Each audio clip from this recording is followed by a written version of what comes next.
बिस्मिल्लाहिर्रहमानिर्रहीम, अस्सलामुअलैकुम, good morning, welcome to सुबह सवेरे पाकिस्तान। मैं हूं हमजा तारिक और मैं हूं आपके साथ सैयदा इकरा बुखारी। उम्मीद करते हैं आप सब खैरियत से होंगे और SOPs पर अमल कर रहे होंगे, उनका ख्याल रख रहे होंगे, अपने आप को वैक्सीनेट भी करवा रहे होंगे। अच्छा, अगर आप लोगों को याद हो तो पिछले साल अगर की बात की जाए तो जो कोविड का जो पहला केस है जिस तरह से आया था, तो जब वुहान जो शहर था चीन का, वहाँ पर पहला जो 31 दिसंबर 2019 को WHO के मुताबिक पहला केस वुहान में रिपोर्ट हुआ। अच्छा, 23 जनवरी 2020 को जो है लॉकडाउन वहाँ पर लगा दिया गया था और जिसके बाद फिर उन्होंने जो भी सिलसिला है वो सारा उन्होंने किया, जिस तरह से उन्होंने सारा इस पर ओवरकम किया इस चीज़ को। और जो 8 अप्रैल को कहा जा रहा है कि लॉकडाउन हटा दिया गया था, क्योंकि 17 अप्रैल को कोई डेथ जो है वो रिपोर्ट नहीं हुई थी, तो 8 अप्रैल 2020 को उन्होंने फिर वो जो है हटा दिया था। उसके बाद से जो सूरत हाल है वो बेहतर थी वहाँ पर। लेकिन अब कुछ मुख्तलिफ है। आपके साथ हम ये जो है सारा डेटा शेयर क्यों कर रहे हैं, हिस्ट्री आपको इसकी क्यों बता रहे हैं। वुहान में फिर से केसेस रिपोर्ट हुए हैं चीनी शहर में, और 8 केसेस कुछ रिपोर्ट्स के मुताबिक है, 7 केसेस कुछ रिपोर्ट्स के मुताबिक है, लेकिन केसेस रिपोर्ट हुए हैं, ये कंफर्म है और ये किया भी गया है। वुहान की इंतज़ामिया की जानिब से कंफर्म कर दिया गया है और ये अब कहा गया है कि 1 करोड़ 10 लाख लोगों की रैंडम टेस्टिंग की जाएगी। मतलब कि इतनी आबादी है और सबके टेस्ट किए जाएंगे अब, और सबके टेस्ट करके चेक किया जाएगा कि कितने लोग कोरोना में मुब्तला हुए हैं। और ये भारतीय डेल्टा वेरिएंट के हवाले से ही वो लोग ज़्यादा खतरा जो उनको इसी वजह से महसूस हो रहा है, क्योंकि ओवरऑल अगर देखा जाए तो 84 केसेस जो हैं वो रिपोर्ट हुए तकरीबन चीन में। तो उन्होंने अब ये कहा है कि अब हम जो है इस तरह से रैंडम जो है जो करेंगे, टेस्ट करेंगे ताकि पता लग सके। और ये जुलाई में ही केसेस सामने आए, तकरीबन 1 साल बाद कोई केसेस वहाँ पर फिर से सामने आए हैं और 9 दिनों के अंदर 65 लाख लोगों के टेस्ट वुहान में कर भी लिए गए हैं। अगर आप कैपेसिटी की बात करें तो देखें किस तरह से ये ममालिक संजीदा हैं। अगर हम चीन को देख रहे हैं कि वो इतना ज़्यादा सीरियस ले रहा है इस मामले को, और सिर्फ अगर 7 या 8 केसेस अगर सामने आए हैं तो इसको इतना संजीदा लिया जा रहा है। तो पाकिस्तान का आज आपको बताते हैं, और पिछले गुज़श्ता 24 घंटे के अंदर तकरीबन 90 केसेस चीन में सामने आए हैं और वो इतने ज़्यादा संजीदा हैं। पाकिस्तान के आपके साथ डेटा शेयर करते हैं गुज़श्ता 24 घंटों का, तो 4722 केस पाकिस्तान में सामने आए हैं और ये 8.22% जो है मुस्बत केसेस की शरह बनती है। और हमने टेस्ट कितने किए हैं? 57,398। और चीन ने एक दिन में कितने करा है? अब टोटल उन्होंने 1 करोड़ 10 लाख तो सिर्फ वुहान के अंदर करने, और 65 लाख उन्होंने पिछले 9 दिनों में कर भी लिए हैं। आप ये हालात देखें, आप देखिए कि कितना वो लोग इस चीज़ को संजीदा ले रहे हैं। अच्छा, 1 साल के बाद ये चीज़ें वापस आई हैं दोबारा से, तो उन्होंने दोबारा उसी तरह संजीदा होकर काम किया। लेकिन हम देखिए कि 1 साल के दौरान जहाँ से लग के शुरू होता है और वहाँ पर एक टाइम में वो ख़त्म भी कर देते हैं, और 1 साल के बाद जो 1 साल का वक्फा है वहाँ पर नहीं होती उसकी केस सामने है। उसके बावजूद इतना वो लोग संजीदा, और हम देखें तो हम लोगों ने 1 साल में कोई ऐसा दिन नहीं है कि हमारा यहाँ पे ऐसा हुआ हो कि कोई डेथ रिपोर्ट ना आई हो, कोई केस सामने ना आया हो। इसी तरह की सूरत हाल बिगड़ती ही जा रही है। ज़्यादा संजीदगी से लेने की ज़रूरत है कि आप बाकी ममालिक को देखें। अगर आप लोग ये सोचते हैं कि ये पता नहीं गवर्नमेंट्स पता नहीं क्या कर रही हैं, गवर्नमेंट्स बता देती हैं कि जी केसेस हैं, तो वहाँ पर देखें कि चाइना कितनी ज़्यादा सख्ती कर रहा है और इस वक्त वहाँ पर स्मार्ट लॉकडाउन भी वुहान में लगा दिया गया है और अब बहुत ज़्यादा ख्याल रखा जा रहा है। जो अवाम है वो खुद भी बहुत ज़्यादा संजीदा है। यहाँ पे हम देखते हैं कि हम लोग संजीदा नहीं होते, हम लोग एहतियात छोड़ते हैं। जब भी हम देखते हैं कि जी अब जो केसेस हैं वो कम हो गए तो हम एहतियात छोड़ देते हैं। हमने तफसीलन बात करनी है कोरोना वायरस के हवाले से। वफाकी हुकूमत ने कोरोना की चौथी लहर को बेकाबू होने से रोकने के लिए इकदाम अब तेज़ कर दिए हैं और पाकिस्तान ने एक बड़ी कामयाबी भी हासिल की है। यौमिया 10 लाख वैक्सीनेशन का हदफ हासिल कर लिया। अच्छा, ट्विटर पर जारी बयान में NCOC के सरबराह असद उमर ने बताया कि एक रोज़ में 10,72,342 अफराद की वैक्सीनेशन की गई है। पंजाब, सिंध, खैबर पख्तूनख्वा, इस्लामाबाद में रिकॉर्ड वैक्सीनेशन हुई। और असद उमर ने यह भी कहा है कि इस्लामाबाद के 50% आबादी को वैक्सीन की 1 डोज लगाई जा चुकी है। और जबकि वफाकी हुकूमत ने बड़ी तादाद में कोरोना वैक्सीन दरामद करने का फैसला भी कर लिया है। वजारत सेहत के हुकाम के मुताबिक रवा माह 3 करोड़ 50 लाख वैक्सीन की डोजेस दरामद की जाएंगी। और सिविल एविएशन अथॉरिटी ने कोरोना की चौथी लहर के पेश नज़र बैरून मुल्क से पाकिस्तान आने वाले मुसाफिरों के लिए नई ट्रैवल एडवाइजरी भी जारी की। अच्छा, वो जो एडवाइजरी जारी की गई है उसमें सीए के मुताबिक कहा गया कि 9 अगस्त से पाकिस्तान आने वाले 6 साल के बच्चों की भी कोरोना टेस्ट रिपोर्ट जो है वो लाजमी करार दी गई। कोरोना चेकिंग जो है बढ़ाने के लिए वफाकी वजारत सेहत ने मुल्क भर के एयरपोर्ट्स पर मजीद नर्सेज और हेल्थ टेक्नीशियंस जो हैं उनको भी तैनात करने का फैसला किया। एनसीओसी की सिफारिशात की अगर बात कर लें उसके मुताबिक पंजाब में ज्यादा केसेस वाले 4 अजला में 31 अगस्त तक स्मार्ट लॉकडाउन लगा दिया गया है। महकमा सेहत पंजाब की जानिब से नोटिफिकेशन का इत्तलाक हुआ है, जारी किया गया था और रावलपिंडी, मुल्तान, फैसलाबाद में ये इत्तलाक हो रहा है। और आपको इस हवाले से हम बताएंगे कि ये जो हदफ हमने हासिल किया है ये पाकिस्तान की कितनी बड़ी कामयाबी है।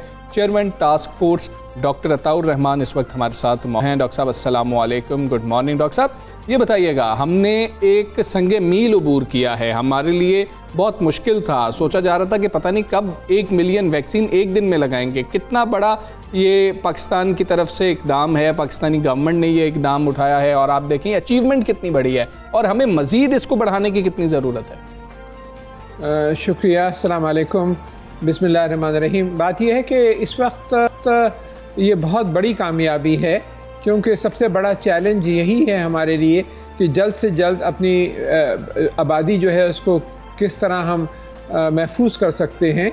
और ये 10 लाख डोजेस का जो टारगेट अचीव किया है ये बहुत आसान टारगेट नहीं था, इसमें बहुत कोशिशें हुई हैं, सारे सूबों ने मिलकर कोशिशें की हैं। वैक्सीन की अवेलेबिलिटी और फिर वहाँ पे सारे जो नेसेसरी लोगों का होना, स्टाफ का होना जो वैक्सीनेट कर सके, सेंटर्स का सही तरीके से ऑपरेट करना, तो सबको एक टीम वर्क काम किया है। अगर ये रफ्तार जारी रही तो 2.5-3 करोड़ के करीब हम हर महीने लगा सकेंगे और इस हिसाब से हम इंशाल्लाह 4-5 महीने में जो एलिजिबल पॉपुलेशन है हमारी जिनको वैक्सीन लगनी है उसको दिसंबर तक इंशाल्लाह हम पूरा कर सकेंगे। और ये बहुत बड़ी बशर्त, लेकिन एक साथ एक बहुत बड़ी शर्त है कि वैक्सीन्स मुहैया होती रहें बाहर से, क्योंकि उसके अंदर एक अनसर्टेनिटी है। हुकूमत तो अपनी पूरी कोशिश कर रही है लेकिन वैक्सीन का सप्लाई करना हुकूमत के अपने हाथ में नहीं है, क्योंकि वैक्सीन जो हैं ये बाहर से आती हैं और दुनिया भर से डिमांड है। तो उम्मीद है, जैसे आपने फरमाया कि तकरीबन 3.5 करोड़ वैक्सीन अब इस महीने आ रही हैं, इसी तरीके से हर महीने अगर आती रहीं तो इंशाल्लाह बहुत जल्द ये टारगेट अचीव हो जाएगा हमारा। अच्छा डॉक्टर साहब, हर्ड इम्यूनिटी की बात करते हैं, अगर रफ्तार यूं ही जारी रहती है तो एक अंदाजे के मुताबिक हर्ड इम्यूनिटी कब तक हम हासिल कर सकते हैं? बात यह है कि आप अगर आपकी 70-80% पॉपुलेशन के अंदर अगर एंटीबॉडीज़ पैदा हो जाएं 80% के करीब, तो फिर हर्ड इम्यूनिटी हासिल हो जाती है। तो वो मेरा अंदाज़ा है कि दिसंबर तक आपके लोग जो हैं वो काफ़ी हद तक महफूज हो जाएंगे वैक्सीन लगाकर। ठीक है डॉक्टर साहब, तीसरी डोज की बहुत ज़्यादा बातें हो रही हैं, सोशल मीडिया पर भी लोग बहुत ज़्यादा सवाल कर रहे हैं कि तीसरी डोज के हवाले से क्या करना है। मुख्तलिफ ममालिक मुख्तलिफ फ़ैसले कर रहे हैं। यूएई का फ़ैसला अगर देख लिया जाए बच्चों के लिए भी कर लिया गया है, साइनोफार्म भी लगाई जाएगी, पाकिस्तान में भी साइनोफार्म लग रही है। तो पाकिस्तान में ये फ़ैसले किन बुनियादों पर किए जाते हैं और क्या इनके ऊपर गौर किया जा रहा है इस पर? तीसरी डोज 2 सूरतों में लगानी होती है। एक तो आपको मुल्क से बाहर ट्रैवल करना हो और वो इन वैक्सीन को जो आपने लगाई हैं उसको रिकग्नाइज़ नहीं कर रहे हों, जो कि चाइनीज़ वैक्सीन हैं, तो आपको मजबूरन तीसरी वैक्सीन लगानी पड़ेगी, फाइज़र या एस्ट्राजेनेका या जो भी उनकी रिक्वायरमेंट है बरतानिया या अमेरिका की। दूसरी सूरत ये होती है कि 2 डोज लगाने के बाद आप एक वक्त गुजर जाए और आपके जिस्म के अंदर एंटीबॉडीज़ कम हो जाएं, जो कि कुछ केसेस में हो जाती हैं, और आपको वो प्रोटेक्शन नहीं रहे जो आपको चाहते। और ये आसानी से खून का टेस्ट करके पता चल सकता है कि किस हद तक आपके जिस्म के अंदर एंटीबॉडीज़ हैं। तो अगर वो एंटीबॉडीज़ एक सर्टेन लेवल के नीचे चली जाएं तो फिर तीसरी बूस्टर डोज लगानी चाहिए। ठीक है। अच्छा डॉक्टर साहब, कोरोना वैक्सीन की दस्तयाबी की इस वक्त क्या सूरत हाल है पाकिस्तान में, और क्या कंसाइनों की फिलिंग जो है वो बंद कर दी गई पाकिस्तान में? जी, ये जो वैक्सीन की कोशिश पूरी जगह सब जगह से हो रही है, हुकूमत पूरी कोशिश कर रही है, और चाइनीज़ वैक्सीन भी आ रही हैं, फाइज़र, एस्ट्राजेनेका भी हैं, कोवैक्स से भी बातचीत चल रही है जो यूएन की ऑर्गेनाइजेशन है। तो कोशिश हर जगह से है और इसी के नतीजे में ये 3-4 करोड़ जो है डोजेज जो हैं अब आ रही हैं आपके पास। लेकिन ये कोई ज़रूरी नहीं है कि ये सप्लाई जारी रहे, क्योंकि एक अनसर्टेनिटी होती है, डिपेंड करता है किस कंपनी ने कितनी डोजेस किस मुल्क के साथ कमिट कर रखी हैं। कुछ ममालिक ने अपनी रिक्वायरमेंट से 300-400% ज़्यादा बुक करा के पेमेंट कर रखी है, और हिंदुस्तान जो दुनिया का सबसे बड़ा प्रोड्यूसर है इस वक्त कोविड वैक्सीन्स का, जो सीरम इंस्टीट्यूट ऑफ इंडिया है, उनको भी मसाइल हो रहे हैं क्योंकि उनकी वैक्सीन भी बैनुल-अक़वामी तौर पे बुक हुई हैं। तो ये एक अनसर्टेनिटी है कि किस हद तक मिलेगी, लेकिन हुकूमत की तरफ से तो पूरा जोर है कि जिस रफ्तार से लग रही हैं उससे ज़्यादा वैक्सीन आपके पास बराबर आती रहें। अच्छा ठीक है डॉक्टर साहब, अगर देख लिया जाए WHO के किरदार के ऊपर, उसके ऊपर कई क्वेश्चन मार्क्स लग रहे हैं कि फ़ैसले किए गए वैक्सीन के हवाले से अप्रूव कर दी गई WHO की जानिब से, लेकिन मुख्तलिफ ममालिक अपनी मर्जी कर रहे हैं। वो कह रहे हैं कि नहीं, हम इस वैक्सीन को नहीं मानेंगे। ट्रैवल एडवाइजरीज़ के हवाले से भी आप इस बात को जानते हैं। फिर अगर देखा जाए, हम ये समझ रहे थे कि शायद इसको ग्लोबली लड़ने की बात हो रही होगी, मुहज़्ज़िब मुआशरे ये बात भी कर रहे थे, मुहज़्ज़िब ममालिक ये बात कर रहे थे। लेकिन कनाडा में अगर देख लिया जाए, एक रिपोर्ट के मुताबिक एक शख्स के लिए 9 वैक्सीन की डोजेज मौजूद हैं, लेकिन ऐसे ममालिक मौजूद हैं पाकिस्तान समेत जिसके लिए पूरी आबादी के लिए अभी तक वैक्सीन मौजूद नहीं है। जी बिल्कुल, आपने सही फरमाया, और यही बहुत बड़ा इस वक्त चैलेंज है, और इसमें WHO का कसूर नहीं है। WHO ने तो पूरी तरीके से वैक्सीन रिकगनाइज कर दी हैं। जो ममालिक हैं बहुत से, वो अपने फाइनेंशियल इंटरेस्ट को सामने रखते हुए वो इन चाइनीज़ वैक्सीन्स को बहुत से रिकगनाइज नहीं कर रहे। वो चाहते हैं कि एस्ट्राजेनेका या फाइज़र या मॉडर्ना या दूसरी जो वैक्सीन्स हैं वो ज़्यादा बिके। इसमें अमेरिका की भी इंटरेस्ट हैं, बरतानिया की भी इंटरेस्ट हैं, और WHO के अहकामात के ख़िलाफ़ वो एक्ट कर रहे हैं। WHO ने तो क्लियरली कह दिया है, लेकिन क्योंकि WHO का कोई सॉवरन होल्ड नहीं है, ये जो डिसीजन तो वही लेते हैं ममालिक, और उन्होंने ओवर बुकिंग करा ली है, जो कि बहुत अनएथिकल है। जैसे आपने सही फरमाया कि ये बहुत ही गलत काम किया है उन्होंने। तो दुनिया के बहुत से ममालिक जो हैं, इसकी वजह से उनको परेशानी हो रही है, ख़ास तौर पे एशिया और अफ्रीका के जो ममालिक हैं उनको वैक्सीन मुहैया नहीं हो रही, जबकि बरतानिया और कनाडा और दूसरे ममालिक ने 4-4, 5-5, 6-6 गुना ज़्यादा बुकिंग कर रखी है वैक्सीन्स की। ठीक है डॉक्टर साहब, एक और चीज़ हमने देखा, कल वज़ीर इत्तलात सिंध नासिर हुसैन शाह साहब कह रहे थे कि बड़ी तादाद में लोग वैक्सीन लगवाने के लिए आ रही हैं, इसलिए हमें वैक्सीन की शॉर्टेज का सामना भी करना पड़ रहा है। तो इस तरह की बातें सामने आ जाती हैं। पाक वैक, जिस तरह से इकरा आपसे सवाल कर रही थी, कैंसाइनो की उन्होंने बात की जो पाकिस्तान में तैयार हो रही है पाक वैक के नाम से, क्या ये जारी है? तैयारी इस वक्त पाकिस्तान में हो रही है, और बड़ी तादाद में जिस तरह से कहा जा रहा था पाकिस्तान बनाता रहेगा, ये जो है कोई अंदर रुकावट तो नहीं है इसमें? बात यह है कि पाकिस्तानी वैक्सीन नहीं है, ये गलत तस्वुर दिया गया है। चीनी वैक्सीन है, सिर्फ दिया, और ये आपको उसको बल्क में मंगा रहे हैं, इसको कॉन्सेंट्रेटेड मंगा कर और उसकी फिलिंग यहाँ कर रहे हैं, खाली बॉटल्स में डाइल्यूशन यहाँ कर रहे हैं। तो ये जो इंप्रेशन दिया गया है कि पाकिस्तान ने वैक्सीन बना ली, ये सही नहीं है। और ये जो वैक्सीन है, इसकी बाकायदा NIH जो है इसकी प्रोडक्शन जारी है इसकी, और ये चाइना से आती जा रही है और यहाँ पे फिर डिस्ट्रीब्यूट होती जा रही है। इसमें कोई मसला नहीं है।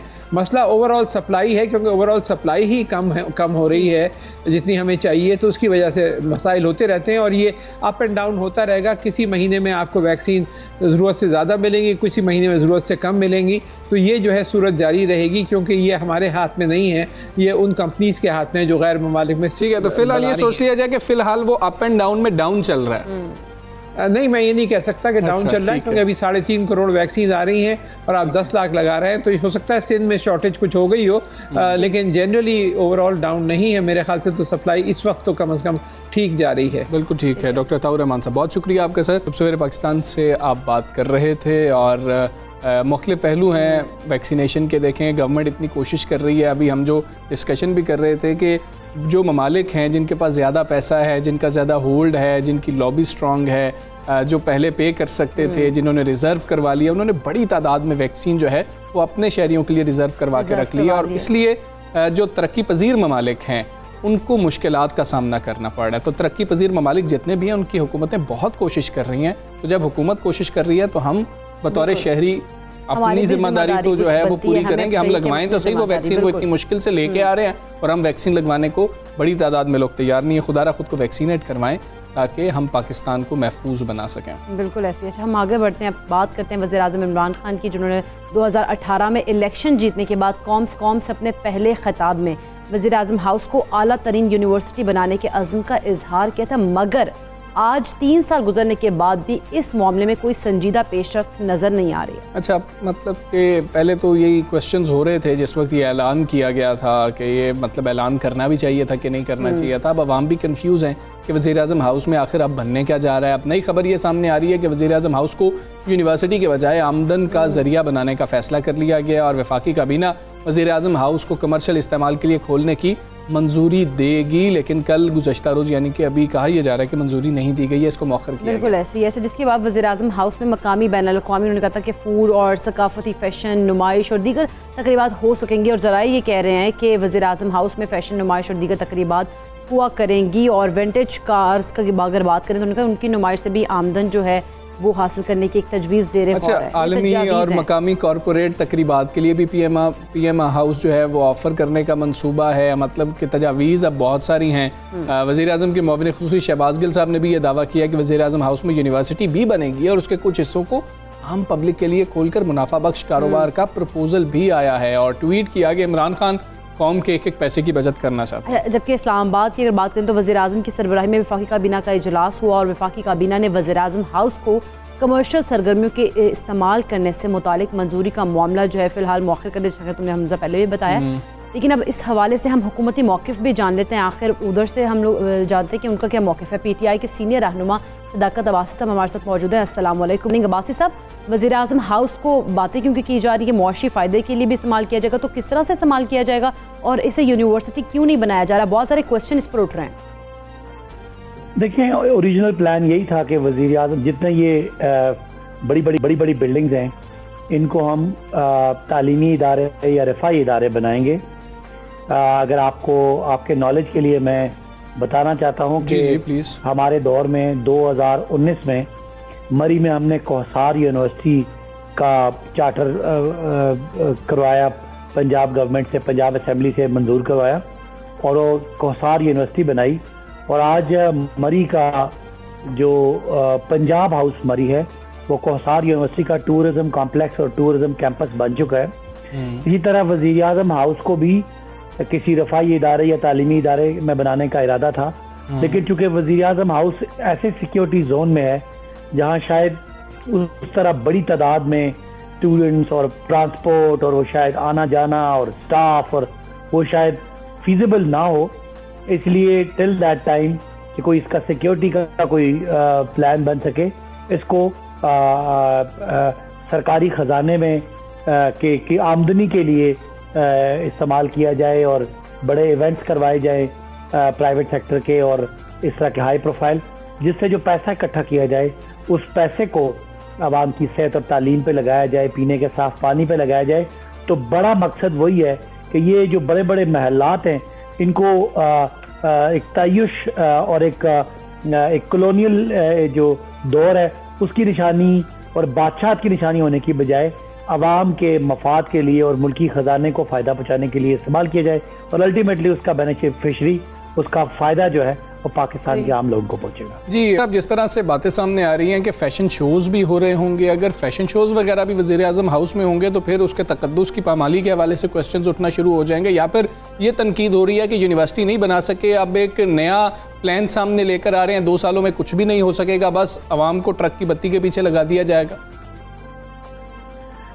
देखिए, वज़ीर आज़म का जो ऑफिस है वो मैटर करता है। वज़ीर आज़म सेक्रेटेरिएट जहाँ वज़ीर आज़म बैठ के अपना काम करते हैं, जब उनकी छुट्टी का टाइम हो जाए तो फिर वज़ीर आज़म वैसे भी वज़ीर आज़म हाउस में नहीं रहते, वो अपने घर में रहते हैं।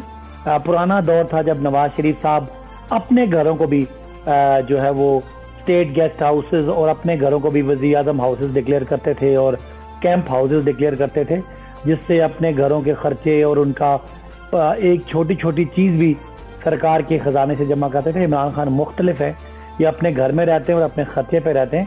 और वज़ीर आज़म हाउस जो है वो अगर वज़ीर आज़म ऑफिस है तो हाउस की ज़रूरत नहीं है, लिहाजा वज़ीर आज़म हाउस जो है वो सिर्फ उनके रहने के लिए था।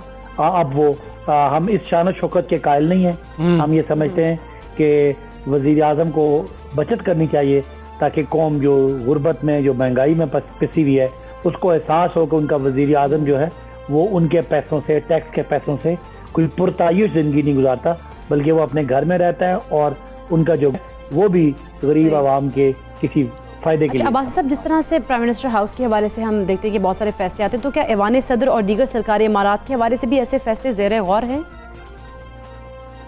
देखिए, ऐवान सदर या वज़ीर आज़म सेक्रेटेरिएट वज़ीर आज़म के दफातर हैं जहाँ पे अमला है और उन्होंने काम करना है।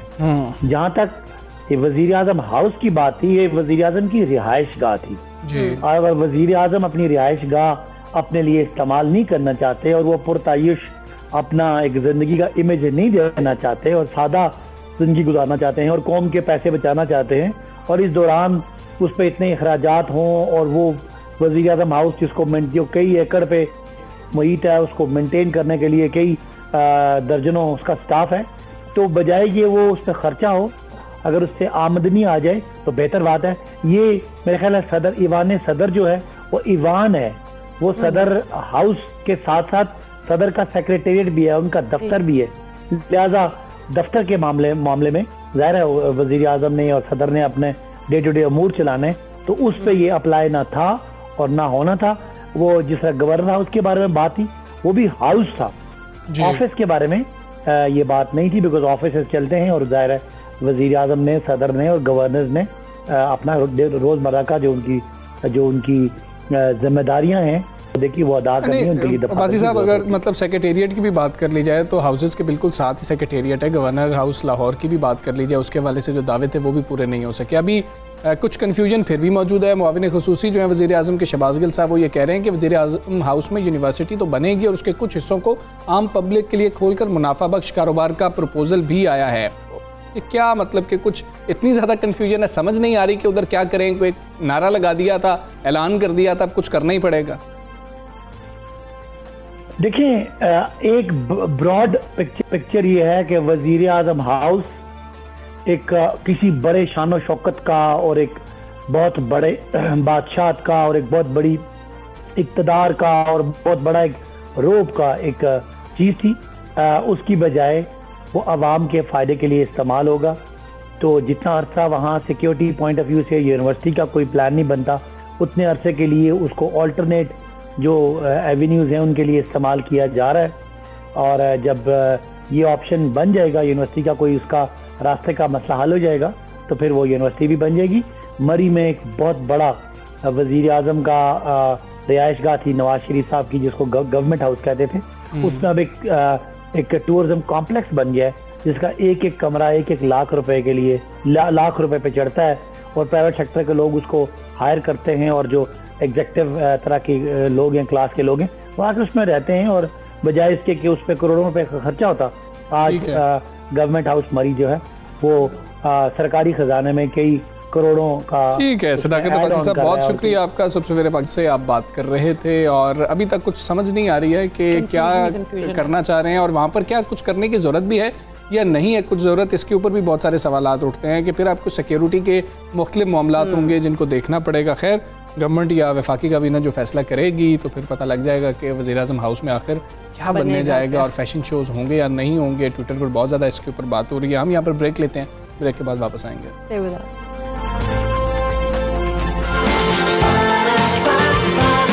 सुबह सवेरे पाकिस्तान,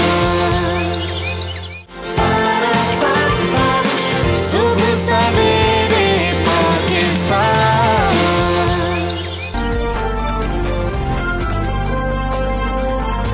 वेलकम बैक टू सुबह सवेरे पाकिस्तान। कुछ बात करते हैं इकोनॉमी की, और वज़ीर आज़म इमरान खान ने कहा है कि जी मईशत में इस्तेहकाम के बाद उनकी हुकूमत का अगला हदफ जो है वो बरामदात बढ़ाना और दरामदात में कमी करना है, ताकि ज़र मुबादला बचाया जा सके और दौलत पैदा की जा सके जिससे मुल्क में खुशहाली आएगी। और मकामी सतह पर हर किस्म की मसनूआत तैयार करने की ज़रूरत पर भी वज़ीर आज़म साहब ने जोर दिया है, ताकि लोग दरामदशुदा मसनूआत के बजाय अपनी मकामी तौर पर जो बनी हुई अशिया हैं उन पर इन्हिसार कर रहे हैं। और वज़ीर आज़म ने कहा है कि हुकूमत ने मुल्की बरामदात बढ़ाने के लिए इक़दाम किए हैं। अच्छा, एक मुल्क उन्होंने कहा कि उस वक्त तक तरक्की नहीं कर सकता जब तक कि उसके करंट अकाउंट खसारे पर काबू ना पाया जा सके, और इसके लिए माली वसाइल में तोसी ना हो, मतलब उन्होंने कहा कि नहीं हुई ना, उसमें अगर दौलत पैदा नहीं की गई तो ये जो है मुल्क की मईशत को मुश्किल में डाल सकती है। वैसे PTI की हुकूमत अगर बात करें तो ये दावे करती नहीं थकती थी कि पाकिस्तान का मुआशी इस्तेहकाम की जानिब सफ़र जारी है, मगर अवाम जो है ये सब इस वक्त सच मानेंगे, उस वक्त सच मानेंगे जब तक उन्हें फ़ायदे भी पहुँचेंगे। हाँ, जब वो मतलब कि देखेंगे कि खुशहाली आ रही है, उनकी क़ुव्वत ख़रीद ज़्यादा हो रही होगी,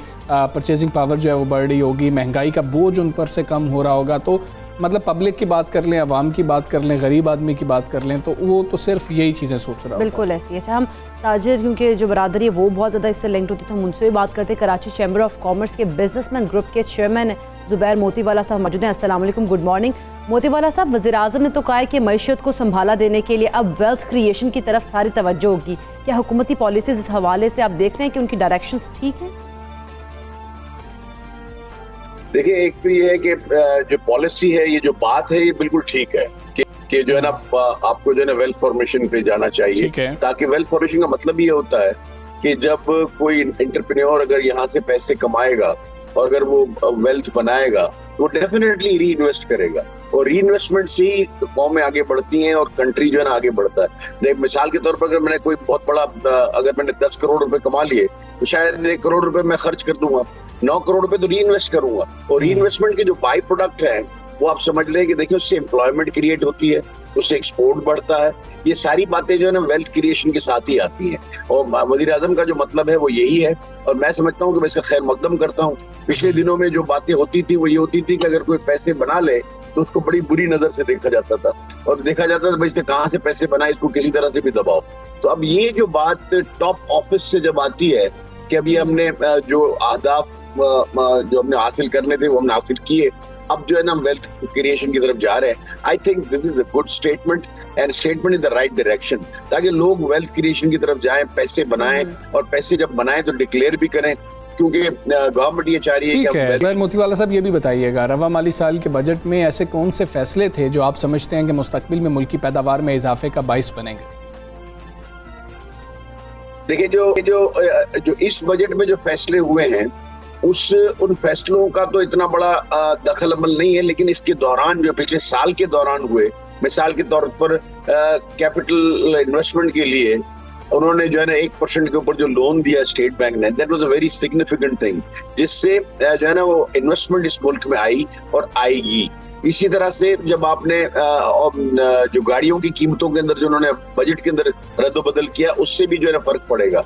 और साथ ही साथ जो हमारे जो सेल्स टैक्स के जो रिफंड स्टॉकअप थे वो उन्होंने रिलीज किए, तो लिक्विडिटी आई और जो है ना हमने एक्सपोर्ट कर सके। साथ ही साथ एक बात हमको नहीं भूलनी चाहिए कि कुदरत का भी इसके अंदर बड़ा हाथ है, और वो जो ये है कि इंडिया में और बांग्लादेश में कोविड की वजह से काफी परेशानियां हैं। उस परेशानी का जो फायदा जो है वो पाकिस्तान को हुआ। पाकिस्तान इतना बुरी तरह कोविड से मुतासिर नहीं था, लिहाजा हमारे यहाँ प्रोडक्शन चलता रहा, और प्रोडक्शन के चलने की वजह से हमारा जो है ना हमने एक्सपोर्ट को हम बढ़ा भी सके और उसके अंदर आगे भी बढ़ सके। तो मैं समझता हूँ कि मुस्बत बातें बहुत सारी हैं, जो एक तो नेचुरली हो गई, अल्लाह की तरफ से हो गई, कुछ हुकूमत ने जो है ना बजट में भी काम किया, बजट से पहले भी, और सबसे बड़ा काम उन्होंने ये किया कि इंटरेस्ट रेट जो 13.25% था उसको 7% पे लेके आए। तो देयर आर मेनी पॉजिटिव जो है ना जिन्होंने ये जो है ना बिल्ड किया है, और आज जो सिनेरियो जब हम देख रहे हैं, और आज हम अगर बात कर सकते हैं कि अप टू 40 बिलियन का अगर हम एक्सपोर्ट करेंगे, तो पहले अगर आप पिछले साल में ये बात करते तो कोई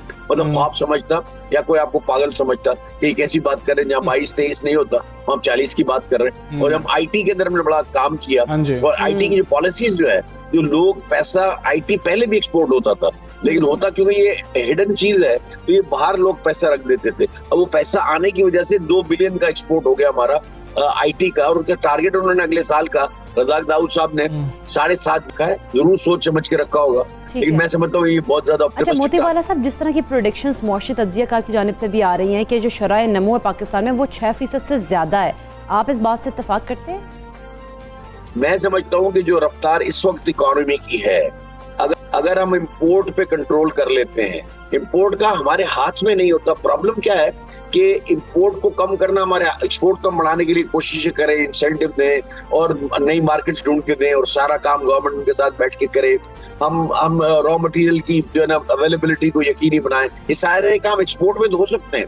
इंपोर्ट में सबसे बड़ा प्रॉब्लम हमारा एनर्जी बिल है, हमारा फ्यूल बिल है।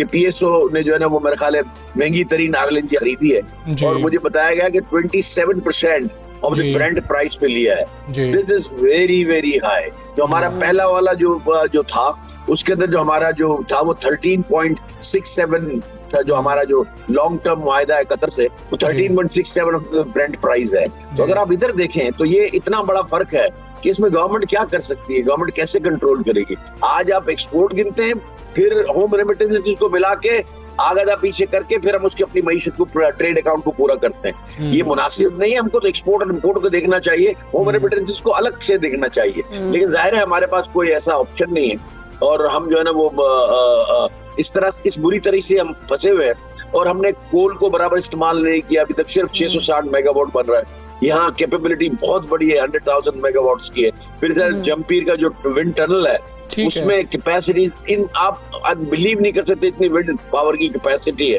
सोलर विंड के जो है ना वो उसके ऊपर हमको पूरी तरह से हाइब्रिड के ऊपर हमको तवज्जो देनी चाहिए। हमको एनर्जी के इंपोर्ट के बिल को, फ्यूल के इंपोर्ट के बिल को किसी तरह से भी नीचे लाना होगा, उसके बगैर हम आगे नहीं बढ़ सकते। ज़ुबैर मोतीवाला, एक इल्ज़ाम भी है कारोबारी अफराद के ऊपर, जो बड़े ताजिर कह लें, बड़े कारोबार करने वाले कह लें, उनके हवाले से ये कहा जाता है कि सिर्फ कारोबारी तबके को ही तो फ़ायदा हो रहा है हुकूमती पॉलिसियों की वजह से, सिर्फ वही तो फ़ायदा उठा रहे हैं। जब चाहते हैं वज़ीर आज़म साहब से उनकी मुलाकात भी हो जाती है, मुआशी समरात अवाम तक मुंतकिल नहीं हो रहे हैं, तो ये तो कारोबारी अफराद का फ़ायदा हो रहा है, अवाम का तो फ़ायदा ही नहीं हो रहा है। ये बात की जाती है, इस पर आप क्या कहेंगे? देखिए जी, ये जब आपकी ये स्टार्ट होता है जब बढ़ना, तो अगर आप इसको कैपेबिलिटी अगर आप पूछते हैं तो आप ये देखें ना कि 22 बिलियन से हम 25 बिलियन तो किया है, 3 बिलियन डॉलर बढ़े है ना। हम तो आगे की बातें कर रहे हैं, ये जो बातें हैं आगे की हैं। जब ये आगे बढ़ेगा और जब ये 38-37 बिलियन का जब एक्सपोर्ट आपका हो जाएगा, तो ये डेफिनेटली ट्रिकल डाउन होगा टू द मासेस। इसके बगैर क्या कुछ कोई रोक भी नहीं सकता। ये नहीं हो सकता कि कोई जो है उसको कहे कि जी मैं आम लोगों तक नहीं जाने दूंगा इसके सम्राट। इसके सम्राट आर ऑटोमेटिक, ये बिल्ट इन होते हैं। अगर आपके घर में कोई फ्रूट लेके आता है तो सारे बैठ के खाते हैं, एक आदमी तो बैठ के नहीं खा लेता। तो ये तो ऑटोमेटिक है सर कि ये जो है ना ये इसके सम्राट डेफिनेटली ट्रिकल डाउन होंगे। हमको दुआ ये करनी चाहिए कि हमारा ट्रेड, ये जो अकाउंट डेफिसिट है ना, करंट अकाउंट डेफिसिट, जब ये सरप्लस में आएगा ऑटोमेटिकली सारी चीजों के अंदर इन्फ्लेशन भी कम होगा। कोर इन्फ्लेशन जिसकी आप बात करते हैं, देखिए इस वक्त अगर आप 2 आइटम है, कोई अगर मुझे कहे कि कौन सी है जिससे गरीब आदमी जो है ना मुश्किल में पड़ गया है, वो है आटा और चीनी। मैं ये कहता हूँ कि प्राइवेटाइजेशन करें। अगर ये टैक्सेस आ रहे हैं, आप देखें जुलाई के अंदर रिकॉर्ड टैक्सेस आए, ये कभी भी पाकिस्तान की तारीख में नहीं है। तो ये जो पैसा है ये आवाम पे खर्च होना चाहिए और इसलिए सप्लाई साइड इकोनॉमिक्स अडॉप्ट करके कोर इन्फ्लेशन को इस पैसों से बीट करना चाहिए। मेरा तो मुल्क की आमदनी में इजाफे की बात कर ली जाए तो आप इस हवाले से हुकूमत के किन इकदाम की तवक्कुआत आप लोगों को है कि हुकूमत करेगी, और इस हवाले से कुछ सिफारिशात भी आप लोगों की जानिब से दी गई? इंपोर्ट सब्स्टिट्यूट इंडस्ट्री का पाकिस्तान में लगाना सबसे पहले नंबर पे काम है कि ताकि हम इंपोर्ट बिल को काट सकें। नंबर 2, एक्सप्लोरेशन ऑफ गैस, ये सबसे ज्यादा जरूरी है ताकि हम जो हमारा फ्यूल बिल है इंपोर्ट का उसको हम कट कर सकें। तीसरे नंबर के ऊपर यूटिलाइजेशन ऑफ थर्ड कोल, उसके अंदर जो गुंजाइश है वो ये है कि 300,000 मेगावाट्स ऑफ पावर, वो 300 ईयर्स, 12 ब्लॉक हैं, सिर्फ एक ब्लॉक इस्तेमाल हुआ है, इसके अलावा बाकी सारे ब्लॉक पड़े। इसके बाद जमपीर का जो टनल है वो 60 kilometres long, 120 kilometres long, 60 kilometres wide वो विंड टनल है, उसका इस्तेमाल करें। उसके अंदर जो मोहताद अंदाजे के मुताबिक अगर आप हाइब्रिड कर दें सोलर और उसके अंदर विंड को, तो it can produce 100,000 megawatts of power. और वो जो है ना वो आपको without any using any sort of a fuel, तो ना कोल, ना उसकी आपको एनवायरमेंटल इश्यू है, ना कुछ इश्यू है, उसके अंदर आपको इंसेंटिव्स देकर उसको जो है ना आपको ले आना चाहिए। इस तरह से आपको जो है ना इम्पोर्ट का बिल आप काट सकेंगे। ये इम्पोर्ट का बिल आपने काटा, फिर तरजीहाती बुनियाद पर जिन आइटम्स को, जो लग्जरी आइटम्स है, उनको जो है ना या बैंड करना चाहिए या उनकी ड्यूटी इतनी बढ़ानी चाहिए कि वो लोग इंपोर्ट ना करें। नंबर 4 के ऊपर आप देखें, गाड़ियां जब यहाँ से बनने शुरू हुई हैं, अभी भी इंपोर्टेड गाड़ियां बहुत सारी आती हैं। वो इंपोर्टेड गाड़ियों को जो है ना उसको डिस्करेज करना चाहिए। हमको जो है ना यहाँ की गाड़ियां, बनी हुई गाड़ियां जो है ना इस्तेमाल करनी चाहिए पाकिस्तान की। इसी तरह हर वो शय जो पाकिस्तान में बन सकती है उसको पाकिस्तान में बनाना चाहिए। ठीक है ज़ुबैर मोतीवाला साहब, बहुत शुक्रिया। सुबह सवेरे पाकिस्तान से आप बात कर रहे थे, जो चीज़ें पाकिस्तान में बन सकती हैं कोशिश की जाए कि पाकिस्तान में इंडस्ट्री लगे, पाकिस्तान में बनाई जाए, ताकि हमें बाहर से इम्पोर्ट ना करनी पड़े। बहुत शुक्रिया ज़ुबैर मोतीवाला साहब, ये तजावीज़ भी दे रहे थे और मईशत के हवाले से बता रहे थे। अभी हमने बात करनी है, एक बहुत अहम इशू है, वो है चाइल्ड लेबर। बच्चों से जबरी मशक्क़त एक मशरती अलमिया है और बच्चों की मशक्क़त के ख़ात्मे के लिए बहुत सारे इक़दाम किए गए हैं, लेकिन हमारे यहाँ इस मसले का खात्मा नहीं हो पा रहा। लेकिन अब खैबर पख्तूनख्वा जो हुकूमत है उसने इस ज़मीन में अहसन कदम उठाया और 14 साल से कम उम्र बच्चों की जबरी मुशक्क़त और घरेलू मुलाजमत पर पाबंदी लगा दी गई है। खैबर पख्तूनख्वा असम्बली ने घरेलू सतह पर काम करने वाले मुलाजमीन के हुकूक, फ़राइज़ और मुश्किलात के हल के लिए Khyber Pakhtunkhwa home based workers welfare and protection bill जो है 2021 उसकी मंजूरी दे दी है। अच्छा, अब सूबाई वज़ीर मेहनत शौकत यूसुफजई ने home based worker welfare and protection bill मंजूरी के लिए पेश किया था, जिसके तहत 14 साल से कम उम्र बच्चों से घरेलू सतह पर मुशक्क़त कराने और जबरी मुशक्क़त लेने पर भी पाबंदी होगी, जबकि घरेलू सतह पर मुलाजमीन की भर्ती के लिए बाकायदा तौर पर तकर्रुरनामा जारी किया जाएगा। इसमें तनख्वाह लिखी जाएगी, अदायगी का तरीक़ाकार लिखा जाएगा, काम की नौइयत के बारे में वाज़े तौर पर लिखा जाएगा। सवाल क्या है? सवाल है इम्प्लीमेंट कैसे होगा, क्या इसकी इम्प्लीमेंटेशन होगी या नहीं हो पाएगी, उसमें मुश्किलात तो वाकई बहुत ज़्यादा होंगी। तो ये सवाल है कि बहुत अच्छा इकदाम है, लेकिन इम्प्लीमेंटेशन फेज़ के ऊपर कितना काम किया जाएगा। बिल्कुल ऐसी है, ये हमेशा यही वाली चीज़ होती है ना, ये कानून तो बन जाते हैं, इम्प्लीमेंटेशन के ऊपर बात आती है, लेकिन इस कानून के नफाज के बाद क्या होगा कि जी हर मालिक जो है घरेलू सतह पर काम करने वाले अपने मेहनत कशों को तकर्रुरनामे जारी करेगा। काम करने का दौरानिया 8 घंटे ही होगा, ताहम अगर कोई मेहनत कश जो है वो अपनी मर्जी से इजाफी काम करना चाहेगा तो उसके लिए उसे इजाफी उजरत भी दी जाएगी। और इस सूरत में भी हफ्तावार काम करने का जो दौरानिया है वो 60 घंटों से ज़्यादा नहीं होना चाहिए। अच्छा, ये है बड़ी अच्छी अंदर अगर हम देखें, ये कहा जाए कि निकात हैं, शिक मौजूद है, लेकिन इम्प्लीमेंटेशन के ऊपर कई सवालात हैं। हम बात करेंगे। खैबर पख्तूनख्वा के वज़ीर मेहनत और सकाफ़त शौकत यूसुफज़ई साहब इस वक्त हमारे साथ मौजूद हैं। शौकत यूसुफज़ई साहब, अस्सलाम वालेकुम, गुड मॉर्निंग। खैबर पख्तूनख्वा में ये जो बिल है उसके ज़रिए 14 साल से कम उम्र बच्चों की जबरी मशक्क़त और घरेलू मुलाजमत पर पाबंदी तो आयद कर दी गई है। इसके चीदा निकात क्या हैं, इसकी इम्प्लीमेंटेशन के बारे में भी बताइएगा। बिस्मिल्लाहिर्रहमानिर्रहीम। देखिए, ये होम बेस्ड वर्कर बिल है और आपको पता है कि पाकिस्तान के अंदर जो इंडस्ट्रियल वर्कर हैं उनके लिए तो कानून कायदा ये भी मौजूद है, गो कि उस पर भी बहुत ज़्यादा हद तक अमल दरामद नहीं हो रहा। लेकिन जो होम बेस्ड वर्कर है, जो घरों के अंदर काम कर रहे हैं, जो मुलाजिम हैं, जो उनके लिए कोई कानून पाकिस्तान के अंदर आई डोंट नो कि है या नहीं, लेकिन खैबर पख्तूनख्वा के अंदर ऐसा कोई कानून मौजूद नहीं था। सिर्फ ये ज़रूर था कि जी जबरी मुशक्क़त और ये जो कम उम्री की जो मुलाजमत है इस पे पाबंदी थी, लेकिन एक प्रॉपर कोई कानून नहीं था जिसके ज़रिए हम किसी को सज़ा दे सकते थे, किसी को रोक सकते थे ज़बरदस्ती। अब जो कानून बनाए वो ये कि 14 साल से कम उम्र जो है वो उस पर पाबंदी होगी, होम बेस्ड वर्कर पे भी पाबंदी होगी। पहले तो ये था ना कि किसी वर्कशॉप में काम कर रहा है, होटल के अंदर काम कर रहा है, उस पर पाबंदी होती थी, लेकिन अब जो घर के अंदर भी काम करेंगे तो उस पर भी पाबंदी होगी। दूसरा जो है, जिस तरह घरेलू मुलाजमत की आपने बात की, 7 बजे के बाद वही खातून रह सकती है जो अपनी मर्ज़ी से वो किसी घर में काम कर रही हो और अपनी कंसेंट के साथ कि जी मैं 7 बजे के बाद भी कोई काम करना चाहते हैं। इसी तरह 8 घंटे होम बेस्ड वर्कर के लिए मुकर्रर किए गए हैं। सही है। 8 घंटे से ज़्यादा कोई किसी से काम नहीं ले सकेगा। हाँ, ये है कि वो अगर अपनी मर्ज़ी से इजाफी काम करेगा तो उनको फिर इजाफी उसकी वेज मिलेंगे, बाकायदा उसको कंपनसेट किया जाएगा, मुआवजा दिया जाएगा। ये नहीं कि जी वो 8 घंटे के काम में आप 12 घंटे काम करें, ओवर टाइम मिलेगा, ऐसा नहीं होगा। तो जो कम से कम मिनिमम वेज मुकर्रर किया गया है खैबर पख्तूनख्वा में वो 21,000।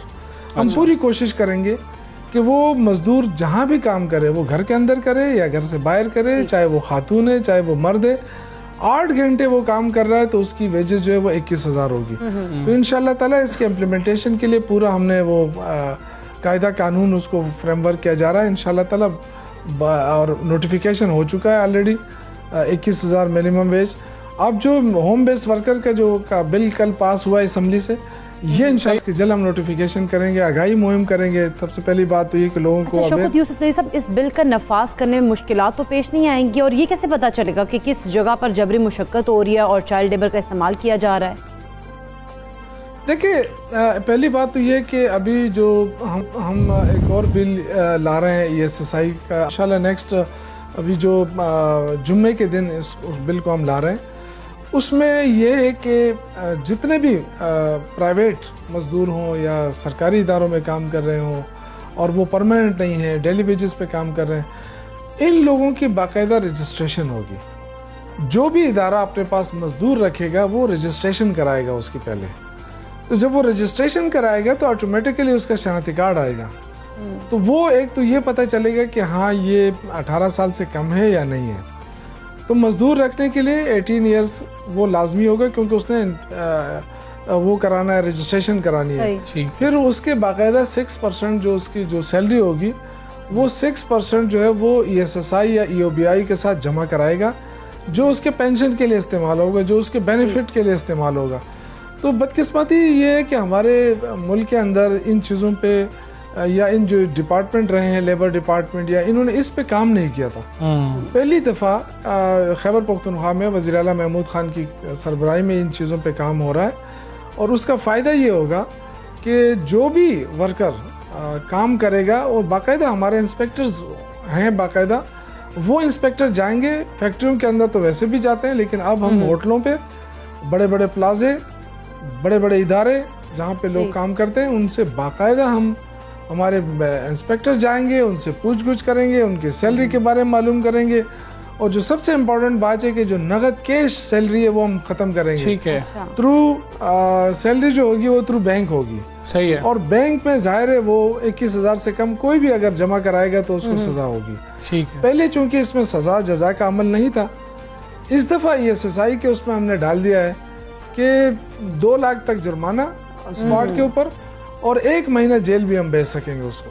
तो ये चूंकि थोड़ा सा सज़ा जज़ा सब कुछ उसमें शामिल हो गया, तो ये बड़ी आसानी से हम मालूम कर सकेंगे कि जी 15 साल या 18 साल से कम उम्र के कितने लोग हैं, और चाहे वो रजिस्टर है या नहीं है। ठीक है शौकत यूसुफ साहब, मामला तो है कि रजिस्टर है या नहीं है, वो रजिस्टर कैसे होगा, उसको कैसे लेके आएंगे, उसको मतलब कि रजिस्टर करवाना, ये सारी इन्फॉर्मेशन लेना, बैंक अकाउंट बनवाना, यही तो सारे चैलेंजेस होंगे। खैर ये तो चैलेंजेस दूसरी तरफ के हैं। एक चैलेंज ये भी है कि ऐसे ख़ानदान हैं जिन्होंने अपने बच्चों को काम पर लगाया हुआ है, वो कहते हैं जी हम मजबूर हैं, हमारी तो पूरी नहीं पड़ती है, अगर हमारे बच्चे काम ना कर रहे हों, हमारी आमदनी ऐसी नहीं है, हम तो गुजारा नहीं कर सकते हैं। तो जब ये बच्चे काम नहीं कर रहे होंगे, उनको आमदनी का कुछ मुतबादिल तो देना होगा कि जी कि ये मुतबादिल है, आप बच्चों को पढ़ाएँ। तो वो क्या प्लान तरतीब दिया गया?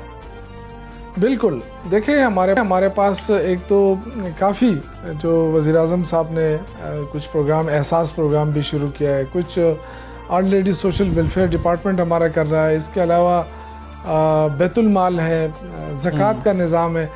बेसिकली हमारा सिस्टम ठीक नहीं था, और जब तक सिस्टम ठीक नहीं है तो आपको यही लगेगा कि जो गरीब है वो गरीब तर होता जा रहा है, जो अमीर है वो अमीर तर होता जा रहा है। अब सिस्टम ऐसा बन रहा है कि लोग ज़कात भी दें और वो ज़कात लोगों तक पहुँचे भी।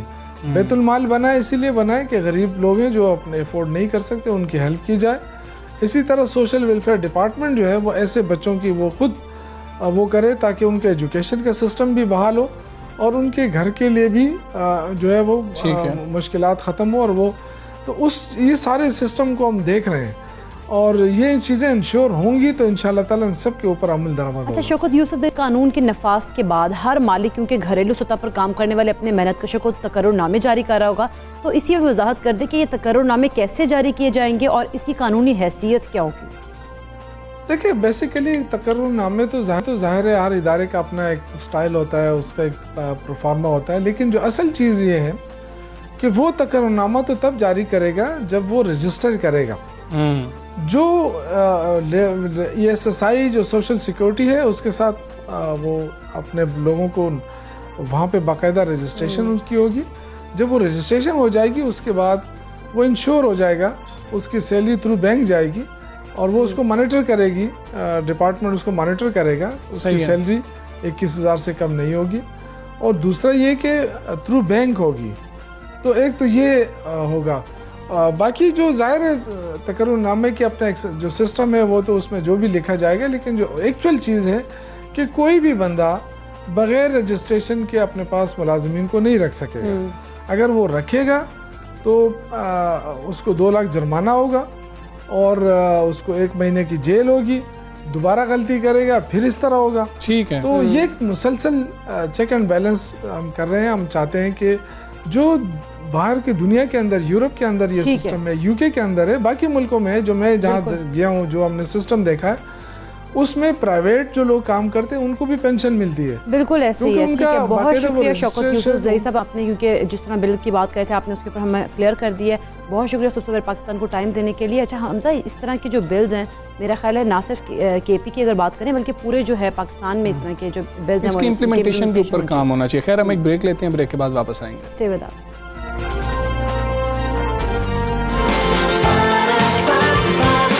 सुबह सवेरे पाकिस्तान,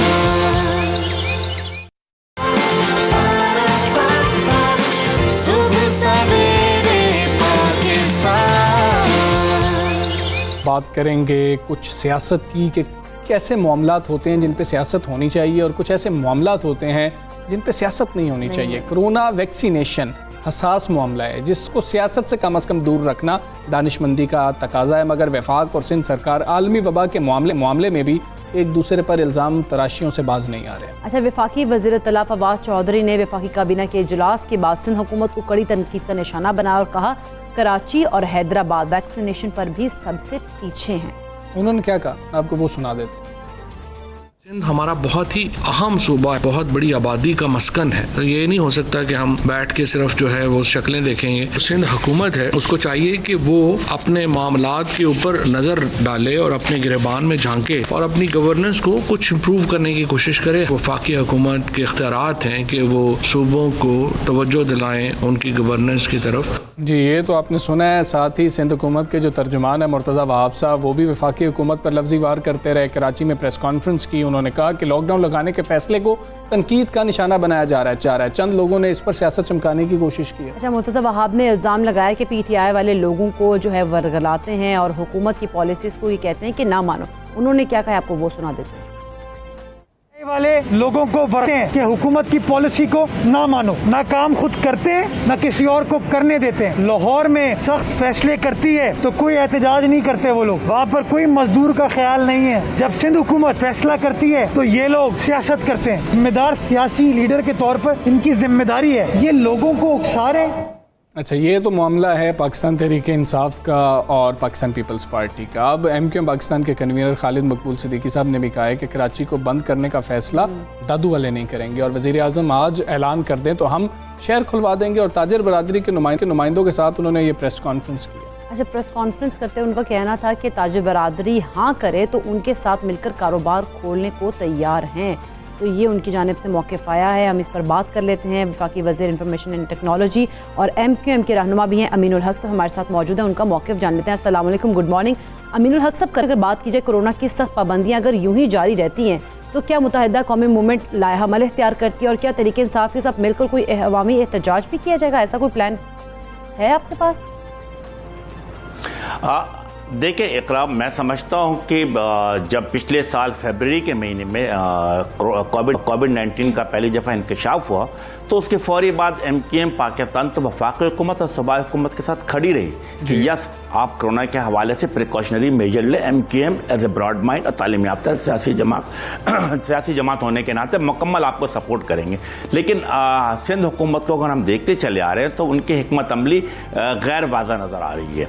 आपने देखा कि अगर आप दुनिया के चंद ममालिक को देख लें, भारत को देख लें, फिलिपाइन को देख लें, आप बांग्लादेश को देख लें, अगर वो कंप्लीट लॉकडाउन पे गए तो उनकी माशियत तबाह होती चली गई। MQM पाकिस्तान ने क्या कहा, वफाकी हुकूमत की जो पॉलिसी थी कि कंप्लीट लॉकडाउन के बजाय स्मार्ट लॉकडाउन होना चाहिए। MQM पाकिस्तान बिल्कुल शुरू दिन से इस बात का मुतालबा करती चली आई है। अपने ताजिर अंजुमनों के साथ खड़ी रही, चैम्बर ऑफ कॉमर्स के साथ खड़ी रही और जो मुख्तलिफ जो ऑर्गेनाइजेशन है ताजिरों को उनके साथ कंधे से कंधे मिला के खड़ी रही कि आपको होना क्या चाहिए कि आप स्मार्ट लॉकडाउन करें और आप हॉट स्पॉट को जो हॉट स्पॉट्स हैं उनको आप बंद करें। अगर किसी ब्लॉक के अंदर, किसी गली के अंदर, किसी मोहल्ले के अंदर कोई चीज़ें तो आप उसको आइसोलेट करके ख़त्म करें। और साथ साथ होना क्या चाहिए था, होना ही चाहिए था कि जब आप स्मार्ट लॉकडाउन, बल्कि आप अगर कंप्लीट लॉकडाउन का ऐलान करने जा रहे हैं तो आपको तस्वीर का दूसरा रुख भी देखना चाहिए। आपने सिर्फ और सिर्फ क्या कहा कि आप तमाम complete lockdown in Karachi and Hyderabad, आप मुझे बताएं कि डेली वेजेस पे काम करने वाला, आप मुझे बताएं जो कारपेंटर है, प्लम्बर है, जो छोटे छोटे दुकानदार हैं, छोटे छोटे ताजिर हैं, जो पिछले 1.5 साल से जो माशी तौर पे खत्म हो चुके थे, आपने अचानक आपने लॉकडाउन का ऐलान कर दिया और उस जो सूबाई काबीना का इजलास हुआ आपने उनके लिए कुछ सोशल रिस्पॉन्सिबिलिटी का ऐलान नहीं किया कि उनकी बेहतरी के लिए क्या किया जा सकता है। होना क्या चाहिए था अकरम कि नंबर वन आपको यूटिलिटी बिल माफ करने का ऐलान करना चाहिए था। आपको जो छोटे छोटे ताजिर थे उनको सॉफ्ट लोन देने की बात करनी चाहिए थी।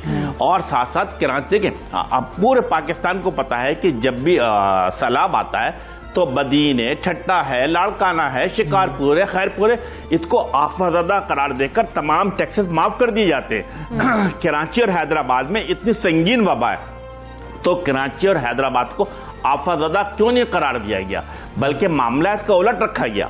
आप ट्रस्ट में क्या हो रहा था जिस दिन सूबाई काबीना ने जिसे कहते हैं कि कंप्लीट लॉकडाउन का ऐलान किया, उसी दिन चीफ मिनिस्टर हाउस में बड़ी गहमा गहमी थी, वहां पर ट्रांसफर पोस्टिंग की जा रही थी। वहां पे आप पिछले 5 दिन की चीजें उठा के देख ले, आप deputy commissioner, assistant commissioner, SHO को तब्दील किया गया क्योंकि इनके लिए वो चांद रात बन चुकी थी। उन्हें पता था कि अब आप हमें करोड़ों अरबों रुपए कमाना है आम अवाम के ऊपर। और सबसे बड़ी बात, मतलब आप ये देखिए कि उनकी सोच का अंदाजा लगा ले कि जुर्माना करता आमतौर पर डिप्टी कमिश्नर या असिस्टेंट कमिश्नर। कराची में उन्होंने पावर डिवॉल्व करके एसएचओ को पावर दे दिया, यानी कि एक 16 ग्रेड का एसएचओ जो है अब वो दुकानदारों के ऊपर, आम अवाम के ऊपर पाबंदी लगाएगा और उसको जुर्माना करेगा, उसे गिरफ्तार करेगा। मतलब ये उनकी सोच। ठीक है अमीनुल हक साहब, मामला ये है, यूटिलिटी बिल्स की आपने बात की, आपने ताजिरों की बात की, आपने टैक्सेस की बात की, हमने बाकी जगहों पर भी देखा है जहाँ आपका इत्तेहाद है पाकिस्तान तहरीक इंसाफ के साथ, वहाँ पर भी जब ये सूरत हाल हुई थी तो ये सब कुछ मुआफ़ नहीं किया गया था। खैर अगर किया जाता, ताजिर बिरादरी भी जिस तरह से कहती है वो बहुत बेहतर होता। लेकिन मामला ये है कि आप भी जानते हैं, ये सब लोग जानते हैं, सब सियासी रहनुमा, सियासी पार्टीज जानती हैं कि लोग पहले ही बहुत कन्फ्यूजन का शिकार हैं, SOPs पर अमल दरामद नहीं हो रहा। क्या कोई बेहतर तरीका नहीं हो सकता था? क्या मीडिया पर आके ये बात करना, ये प्रेस कॉन्फ्रेंस करना ज़्यादा बेहतर है? या फिर हम देखते हैं जब सियासी इत्तेहाद बनने होते हैं, सियासी इत्तेहाद टूटने होते हैं, तब तमाम पार्टीज वफूद की शक्ल में जाती हैं, एक दूसरे से बात करती हैं। MQM चली जाती वफ्द की शक्ल में, मामला था कराची का, जाके बात करती उनसे, अगर ना सुन रहे होते वो, फिर कोई इस तरह की प्रेस कॉन्फ्रेंस कर दी जाती। अब इस तरह तो मजीद कन्फ्यूजन बढ़ेगी। देखें सब कह रहे हैं कि नहीं करना चाहिए था ये, अब हम तो नहीं मानेंगे ये बात, हुकूमती रिट चैलेंज होगी। देखिए MQM पाकिस्तान अपने तमाम ट्विटर पैगाम में, अखबारी बयानात में और अपने प्रोग्राम करने में हमेशा अवाम से क्या अपील करती रही कि SOPs का खास ख्याल रखा जाए। और MQM ने जो हैदराबाद में जो बड़ी रैली निकालनी थी, हमने उसे मनसूख कर दिया। क्यों? क्योंकि हमें अपने अवाम के साथ चलना होता है। और MQM की सबसे बड़ी खूबी क्या है कि अपने अवाम, अपने सपोर्टर, अपने वोटर के साथ खड़ी रहती है और उसी के मुताबिक फैसला करते हैं। हमें पता है कि यस, ये बहुत ही नाजुक सूरत हाल है और इसमें हम सबों को एकजुट होकर आगे बढ़ना है। हम तो बिल्कुल सिंध हुकूमत को इस बात को जिसे कहते हैं कि कोऑपरेट करने के लिए तैयार है। होना क्या चाहिए था, हम कहते हैं कि यस, आपको सबसे पहले नंबर 1 वैक्सीनेशन सेंटर को तादाद बढ़ानी चाहिए। नंबर 2 आपको जो वेंटिलेटर्स हैं उसकी तादाद बढ़ाएं, आपको ऑक्सीजन बेड की तादाद को बढ़ानी चाहिए। लेकिन क्या हुआ कि आपने अरबों रुपए फंड में मौजूद होने के बावजूद इन चीजों पे आपने कोई काम नहीं किया। और आपका चैनल जो पाकिस्तान के सबसे बड़े चैनल में शुमार होता है, मुसलसल एक्सपो सेंटर की तस्वीर दिखाता रहा कि हजारों की तादाद में, आई रिपीट, हजारों की तादाद में लोग, एक आदमी 10-10 घंटे इंतजार करता रहा वैक्सीनेशन को। आप ये देखें, वैक्सीनेशन कौन दे रहा है? फेडरल गवर्नमेंट दे रही है। एक्सपो सेंटर किसका है? फेडरल गवर्नमेंट का। सिर्फ सिंध हुकूमत को मैनेज करना था, आई रिपीट कि उनको सिर्फ मैनेज करना था। लेकिन नाहल, बेहिस और नालायक हुकूमत होने के नाते वो मैनेज तक नहीं कर पा रहे हैं और लोग घंटों घंटों दर बदर की ठोकरें खा रहे हैं। और उसी जगह पे आप देखें कि SOPs की धज्जियां बिखेरी जा रही हैं। तो मैं समझता हूं कि सिंध हुकूमत को, यस, MQM पाकिस्तान वफाकी हुकूमत के साथ खड़ी है और जो ताजिर बिरादरी है, जो मुंतखब उनके नुमाइंदे हैं, जो मुंतखब उनकी बॉडी है, वो इस बात का मुतालबा कर रहे कि एनफ इज एनफ। यस, हम वफाकी हुकूमत के जिसे कहते हैं कि उनके साथ कोऑर्डिनेशन में मौजूद हैं और जब ताजिर बिरादरी फैसला करेगी कि अगर उन्हें अपने जिसे कहते हैं दुकानों को खोलना है, कारोबार को खोलना है, तो MQM उनके सेंटिमेंट और उनके सोच के साथ आगे बढ़ेगी। ठीक है, लेकिन क्या ये आसान नहीं होगा अमीनुल हक साहब? ये हम पूछना चाह रहे हैं। कि अगर ताजिर कह देते हैं कि जी कि हाँ वो हाँ कर देते हैं, जिस तरह से खालिद मकबूल सिद्दीकी साहब ने कहा था, उसके बाद क्या किया जाएगा? हुकूमत तो अपनी रेट कायम करने की कोशिश करेगी, सूरत हाल मजीद कशीदा होगी। उससे बेहतर नहीं है कि एक वफ्द भेज दें, आप लोग जाके वज़ीर आला सिंध से मिलें और कराची के लिए बात करें कि आप लोग ये ना करें, शायद कुछ गुंजाइश निकल आए, शायद जो आप कह रहे हैं उसमें से 10 शराइत में से 3 ही मान ली जाएं। हमजा, यू आर राइट, बिल्कुल। Dialogue and discussion, dialogue and discussion and dialogue and discussion, ये सियासत का पहला असूल है और MKM पाकिस्तान इस पे चलती है। और हमने क्या किया, हमने अपना आईनी, कानूनी और जमहूरी हक को इस्तेमाल कर रहे हैं। हमने सबसे पहले प्रेस कॉन्फ्रेंसें की, उसके बाद हमने कल असेंबली में, आप देखिए कि कौमी असेंबली में हमारे तमाम अराकीन असेंबली ने इस पर एहतजाज किया। और बिल्कुल हमें जब जब मुलाकात करनी होगी हम उनके पास जाएंगे, उनको समझाएंगे कि आप जैसे कहते हैं कि स्मार्ट लॉकडाउन के ऊपर जाएं, आप हॉट स्पॉट को क्लोज करने के ऊपर जाएं। कंप्लीट लॉकडाउन मसले का हल नहीं है। और हमारे एहतजाज करने पे कम से कम अब कराची में डबल सवारी पे पाबंदी उठाया गया। हमारे कहने पे कम से कम चिंची रिक्शा, मतलब कहते हुए भी अफसोस आता है कि 21वीं सदी में रह के कराची में चिंची रिक्शा चलता है, तो और चिंची रिक्शे पे भी अब पाबंदी उठाई गई है। तो कम से कम लोग अपने घरों से जाकर वैक्सीनेशन सेंटर तो पहुंच सकते हैं ना। यस, हम बातचीत बिल्कुल करेंगे, लेकिन हर सूरत में अगर एक तरफा फैसला करके कराची के अवाम को माशी तौर पर कत्ल करने की कोशिश की गई, हैदराबाद के माशी तौर पर जिसे कहते हैं खत्म करने की कोशिश की गई, तो हम एहतजाज का हक महफूज रखते हैं। ठीक है अमीनुल हक साहब, आपकी बात ये दुरुस्त है। साथ हम एक और मामला उठा लेते हैं कि जो सर शनाख्ती कार्ड के मसाइल आ रहे हैं, लोगों के पास शनाख्ती कार्ड मौजूद नहीं है। फिर अब सिंध गवर्नमेंट की जानिब से कहा गया है कि जी बेफॉर्म अगर होगा, असनाद होंगी, तो उस हवाले से भी हम वैक्सीन करने के लिए, वैक्सीन लगाने के लिए तैयार होंगे। क्योंकि पहला हमारा तो टारगेट ये है पाकिस्तान में जो भी लोग बसते हैं वो सब वैक्सीनेट होंगे, उन सबको मिलाकर हर्ड इम्यूनिटी हासिल होगी, तभी हम इस वबा से छुटकारा हासिल कर सकते हैं। आपकी वजारत के हवाले से मैं पूछना यहाँ पर चाह रहा हूँ कि वजारत IT क्या इसमें कोशिशें कर रही है? कोई नई राहें भी निकाली जा रही हैं, कुछ कोशिश की जा रही है कि तमाम गवर्नमेंट्स के साथ मिलके, NCOC के साथ मिलके कोई नया एक मैकेनिज्म बना लिया जाए, कुछ ज़्यादा आसानी कर दी जाए? देखिए, इन प्रिंसिपल MKM पाकिस्तान बार बार ये मुतालबा करती चली आई है कि जो एलियंस कराची शहर में रहते हैं और उनकी तादाद कम नहीं है, 40 से 50 लाख के लगभग आबादी है जो कराची और हैदराबाद में एलियंस रह रही है। हम उन्हें छोड़ नहीं सकते हैं। MKM बार बार मुतालबा करती चली आ रही है, वफाकी हुकूमत ने भी कहा, लेकिन सिंध की तासुब परस्त जो हुकूमत है वो किसी तौर पर उनको रजिस्टर्ड करने के लिए तैयार नहीं है। सिर्फ ये प्रेशर बनने पर कल उनके वजीर इत्तलात साहब ने TV चैनल पर आकर कहा, और ट्रस्ट में अमलन ऐसा कोई काम नजर नहीं आएगा। अच्छा। मैं जिस हल्के से ताल्लुक रखता हूँ, औरंगी टाउन पाकिस्तान की सबसे बड़ी कच्ची आबादी है, जहाँ पे बंगाली भी रहते हैं, बर्मी भी रहते हैं, अफगानी भी रहते हैं। हमारी क्या ख्वाहिश है कि यस, उनके जब बच्चे स्कूल में तालीम हासिल कर लेते हैं, जब मैट्रिक में आप देखिए A ग्रेड आता है, उससे आगे तालीम हासिल नहीं कर पाती। क्यों? क्योंकि उनके पास शनाख्ती कार्ड नहीं रहता। हम मुसलसल हर फोरम पे कोशिश करते हैं कि आप एलियंस के नाम से उनके शनाख्ती कार्ड लाजमी तौर पे बनाए, ताकि वो पाकिस्तान के डाटा के अंदर आ जाए और फिर उनको उनके बच्चों को फैसिलिटीज़ भी मिलना चाहिए। यस, जहाँ तक आपने मिनिस्ट्री की बात की है, हम बिल्कुल NCOC के साथ हैं। आपको ये सुनकर खुशी होगी कि ये जितने भी ऐप्स NCOC ने बनाए हैं, इन तमाम के पीछे मिनिस्ट्री ऑफ IT मौजूद है। हमने वो तमाम चीज़ें, जिसे कहते हैं पिछले साल मार्च से मिनिस्ट्री ऑफ IT और NCOC का आपस में बहुत अच्छा कोऑर्डिनेशन है। और ये तमाम ऐप्स, वेंटिलेटर कहाँ पे खाली है, कौन से हॉस्पिटल में बेड की जगह बाकी है, कहाँ पर हॉट स्पॉट को क्लोज करना है, ये तमाम ऐप्स जिसे कहते हैं मिनिस्ट्री ऑफ IT के तैयार करदा। हाँ, हम जिसे कहते हैं नादरा के साथ भी बैठेंगे, उनके साथ भी देखेंगे कि कहाँ पे बेहतर तरीके से एलियंस के रजिस्ट्रेशन हो सकता है। हम बिल्कुल उनके साथ कोऑपरेट करेंगे, कोऑर्डिनेट करेंगे। ठीक है अमीनुल हक साहब, जिस तरह से SOPs की बात की जाती है और कहा जाता है कि जी पाबंदियां लगाई जाएं, लेकिन आप देखते हैं कि कोरोना की सख्त पाबंदियों के बाद शहरियों को कितना नुकसान हो रहा है। जैसे आप लोगों की जानिब से क्या कोई आप लोगों को शिकायत भी मौसूल हुई है आवाम की जानिब से? बेशक मैं समझता हूं कि देखिए, MKM as a political party तौर पर ये अवाम को बावर कराना चाहती है कि आप खुदारा SOPs का ख्याल रखें, मास्क पहने, सैनिटाइज़र का इस्तेमाल करें। हमने खुद पे अमल करते हुए तमाम प्रोग्राम, जैसे कहते हैं सियासी प्रोग्राम, को कैंसिल कर दिए।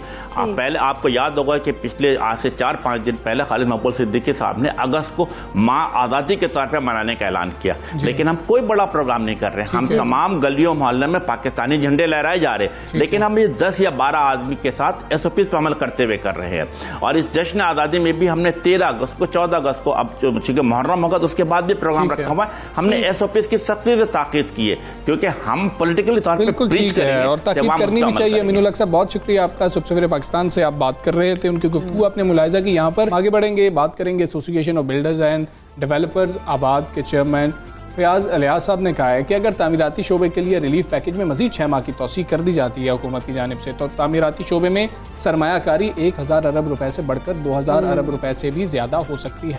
अच्छा, उन्होंने हुकूमत से मुतालबा किया है कि तामीराती सनत के लिए ऐलान करदा एमनेस्टी स्कीम में मजीद 6 माह की तौसीक की जाए।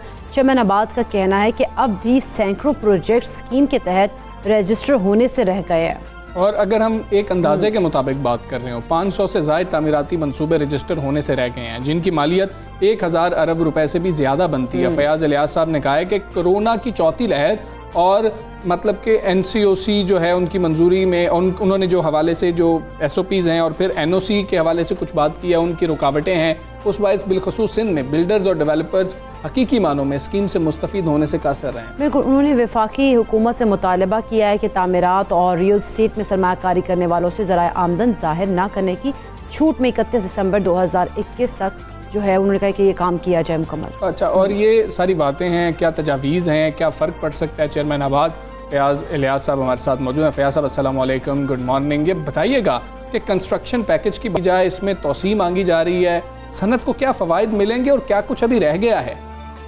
जी वालेकुम सलाम, बहुत शुक्रिया। देखें, जिस तरह से पिछले साल जुलाई में ड्यूरिंग द कोविड हम गुजर रहे थे, स्पेशल पैकेज फॉर कंस्ट्रक्शन दिया गया और जिससे जो आपने देखा कि पिछले साल से लेके और इसको फिर दोबारा दिसंबर 31 के बाद मजीद इसको एक्सटेंड किया गया जून 30 तक। तो इस दौरान आपने ये देखा कि पूरे पाकिस्तान में कंस्ट्रक्शन की बेतहाशा एक्टिविटीज़ हुई। पूरे पाकिस्तान में जो है कंस्ट्रक्शन का एक बूम रहा है और इस दौरान जो है इसमें आप अगर देखें कि कंस्ट्रक्शन से मुंसलिक जितनी इंडस्ट्री है वो उसमें भी बड़ा जो है ना तेज़ी से जो है ना काम होता रहा और आपकी जो प्रोडक्शन जो है उसमें भी इजाफा हुआ है इसमें ये। और अगर उस पर आप देखेंगे तो ओवरऑल इसका इम्पैक्ट आपको पूरे पाकिस्तान में नज़र आएगा कि जो इकोनॉमिकल एक्टिविटीज़ भी और जो आपका जो लोगों को जॉब्स क्रिएट हुई, तो उस लिहाज से हमने देखा कि जो कोविड वेव जो जैसे third and now we are in fourth wave of covid, और इस दौरान जो बहुत सारे ऐसे अप्रूवल्स थे जो खास तौर पे हमने कहा कि पंजाब के अलावा सिंध में जो अप्रूवल्स जो है ना वो काफी हद तक हो नहीं सकी हैं, जिसमें तकरीबन 500 के करीब ऐसे प्रोजेक्ट्स हैं जो इन पाइपलाइन हैं। और अगर ये तमाम प्रोजेक्ट्स में भी अगर एक्सटेंशन दी जाती है इन प्रोजेक्ट्स के लिए और ये अगर अप्रूवल्स जल्द से जल्द हो जाती हैं, एक्सटेंशन टाइम दिसंबर 31 तक का, इसमें 6 महीने की एक्सटेंशन के लिए हमारा प्राइम मिनिस्टर साहब से मुतालबा हुआ था। ठीक है, अच्छा फयाज साहब इस बारे में बता दीजिएगा कि कंस्ट्रक्शन सेक्टर की एमनेस्टी स्कीम के तहत कितनी सरमायाकारी हो चुकी है और क्या तौसीह से इससे कंस्ट्रक्शन सेक्टर में सरमायाकारी दुगनी हो जाएगी? यहाँ डेफिनेटली बिल्कुल देखें, इस वक्त जो ऑन प्रोसेस जो ऑनगोइंग जो प्रोजेक्ट जो रजिस्टर्ड हुए हैं उसमें तकरीबन मोर देन 1 ट्रिलियन रुपीस की जो है इसमें सरमायाकारी और मल्टीप्लायर इम्पैक्ट के तहत जो है ये इकोनॉमिकल सर्कुलेशन होनी है। तो अब तकरीबन ये जो 500 प्रोजेक्ट्स हैं वो कमर्शियल मेगा प्रोजेक्ट्स हैं जो कि इन पाइपलाइन है, खास तौर पे सिंध के अंदर और पंजाब में भी बहुत सारे प्रोजेक्ट इसमें भी इन पेंडिंग है जो जिसमें अप्रूवल्स मिल जाती है। तो इसका जो impact more than 2 trillion rupees का इसका हो जाएगा, जो 1 ट्रिलियन के ऊपर अभी हम जो उसको काउंट कर रहे हैं। तो हमारी आपके तवज्जो से दोबारा प्राइम मिनिस्टर साहब को भी हमने जो है रिक्वेस्ट की थी कि कि हमें इस चीज़ का अंदाज़ा है कि इस वक्त IMF का और FATF के बड़े प्रेशर्स हैं, बट हमें इस चीज़ के लिए फाइनेंस मिनिस्टर ने यकीन दहानी कराई कि अगर जो स्पेसिफिक ऐसे प्रोजेक्ट्स हैं कि जो इन पाइपलाइन है अप्रूवल्स के लिए, तो उस पर हम कंसिडर जरूर कर सकते हैं और उस पर जो है बात की जा सकती है। आप क्या समझ रहे हैं, इसमें रुकावटें हैं क्या? अगर इसमें तौसीह कर दी जाती है, कुछ रुकावटें हैं या फिर नहीं? एक प्रोसीजर है, उसमें वक्त लगेगा, हुकूमत को भी फैसला करना इतना आसान नहीं होगा। देखिए, रुकावटें इस वक्त जो है आपकी इंटरनेशनल जो IMF की जो पॉलिसी है उसके तहत रुकावट एक है कि हमने जो ये एग्जाम्पशंस मांगी है, जो स्पेशल पैकेज दिया गया था हमें, एक तो फिक्स टैक्स रिजीम है जिसमें 31 दिसंबर तक ऑलरेडी एक्सटेंडेड है। अब ये सेक्शन 111 जो FBR का है जिसमें हमने छूट मांगी है, जून 30 के बाद एक्सपायर, इसकी वैलिडिटी एक्सपायर होने के बाद, जिसमें वो असासा जाती एसेट्स हैं जो अनडिक्लेयर्ड हैं, जिसमें हमने कहा कि जो गवर्नमेंट ने पॉलिसी दी थी कि जो अप्रूवल के लिए जो प्रोसेस में जो प्लान्स में जो आते हैं एसेट, जो लोग प्रोजेक्ट्स लेके आते हैं एज ए बिल्डर्स डेवलपर्स, तो उन्हीं के लिए ये जो है ना खास तौर पे स्कीम है। तो अब उसमें जो डिलेज इन अप्रूवल्स जो होते रहे, जिसकी वजह से ये बाकायदा इनकी रजिस्ट्रेशन हो नहीं सकी है, जिसके लिए फर्दर हमने एक्सटेंशन मांगी है इसमें। तो फयाज साहब बहुत शुक्रिया आपका। सुबह सवेरे पाकिस्तान से आप बात थे और जिस तरह से आप कह रहे हैं कि एक्सटेंशन मांगी गई है, तोसी मांगी गई है, और अगर ये हो जाता है तो डबल फायदा हो सकता है। आप देखते हैं कि गवर्नमेंट इस हवाले से क्या फैसला करती है। हम यहाँ पर लेंगे ब्रेक के बाद वापस stay with us.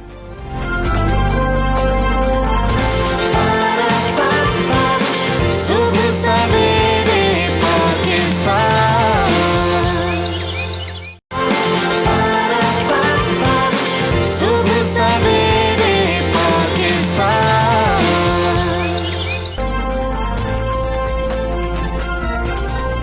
Welcome back to सुबह सवेरे पाकिस्तान। और नाज़रीन, हम बात करेंगे वतन अज़ीज़ में ख़वातीन को दरपेश मुख्तलिफ चैलेंजेस के, और लेकिन उन चैलेंजेस के बावजूद हम देखते हैं कि मुल्क की तारीख़ उनकी कामयाबियों से ही भरी पड़ी है। आलमी वबा के बहरान में भी ख़वातीन की समाज, सादी, सकाफती और सियासी कामयाबियों का सफ़र जो है वो जारी। और इस फहरिस्त में कौन मज़ीद लोग शामिल? एक एडिशन हुई है इस फहरिस्त में प्रोफेसर डॉक्टर साइमा यासीन की, और क्या बात है। अब आपने ये ख़बर तो देखी होगी कि लाहौर की तारीख़ी यूनिवर्सिटी, या पाकिस्तान में इंजीनियरिंग की तारीख़ी यूनिवर्सिटी कहा जाए, university of engineering and technology, जिसको हम यूईटी लाहौर के नाम से जानते हैं, इसकी तारीख़ ही बदल कर रखती है। University of engineering and technology Lahore ने केमिकल इंजीनियरिंग डिपार्टमेंट में पहली खातून प्रोफेसर जो हैं उनको तैनात कर दिया है। और ये एक और भी इनके अंदर खासियत है, ये कहा जाए कि इन्होंने ये भी अचीवमेंट जो है इनकी है, वो ये है कि अगर हम पब्लिक सेक्टर यूनिवर्सिटीज़ की बात करें तो कोई भी पहली इंजीनियर जो खुद भी इंजीनियर है और इंजीनियरिंग डिसिप्लिन में पढ़ा रही हैं, वो प्रोफेसर हो गई हों, मतलब कि प्रोफेसर के ओहदे तक तरक्की मिल गई हो। लेक्चरर से ये जो है शुरू होता है सफ़र, फिर असिस्टेंट प्रोफेसर, एसोसिएट प्रोफेसर और फिर प्रोफेसर तक चलता है। तो ये भी उनको एजाज़ हासिल है। डॉक्टर साइमा यासीन 1900 कहा जा रहा था कि 21 में मुगलपुरा टेक्निकल कॉलेज से लेकर यूईटी बनने तक के जो 100 साला सफ़र है, उसमें इंजीनियरिंग के शोबे में तैनात होने वाली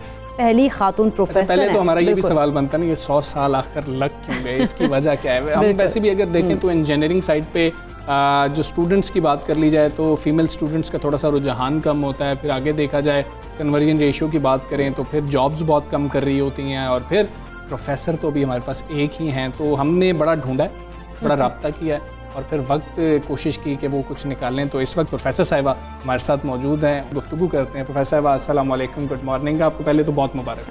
वालेकुम सलाम, थैंक यू सो मच, आपने मुझे अपने शो में इनवाइट किया।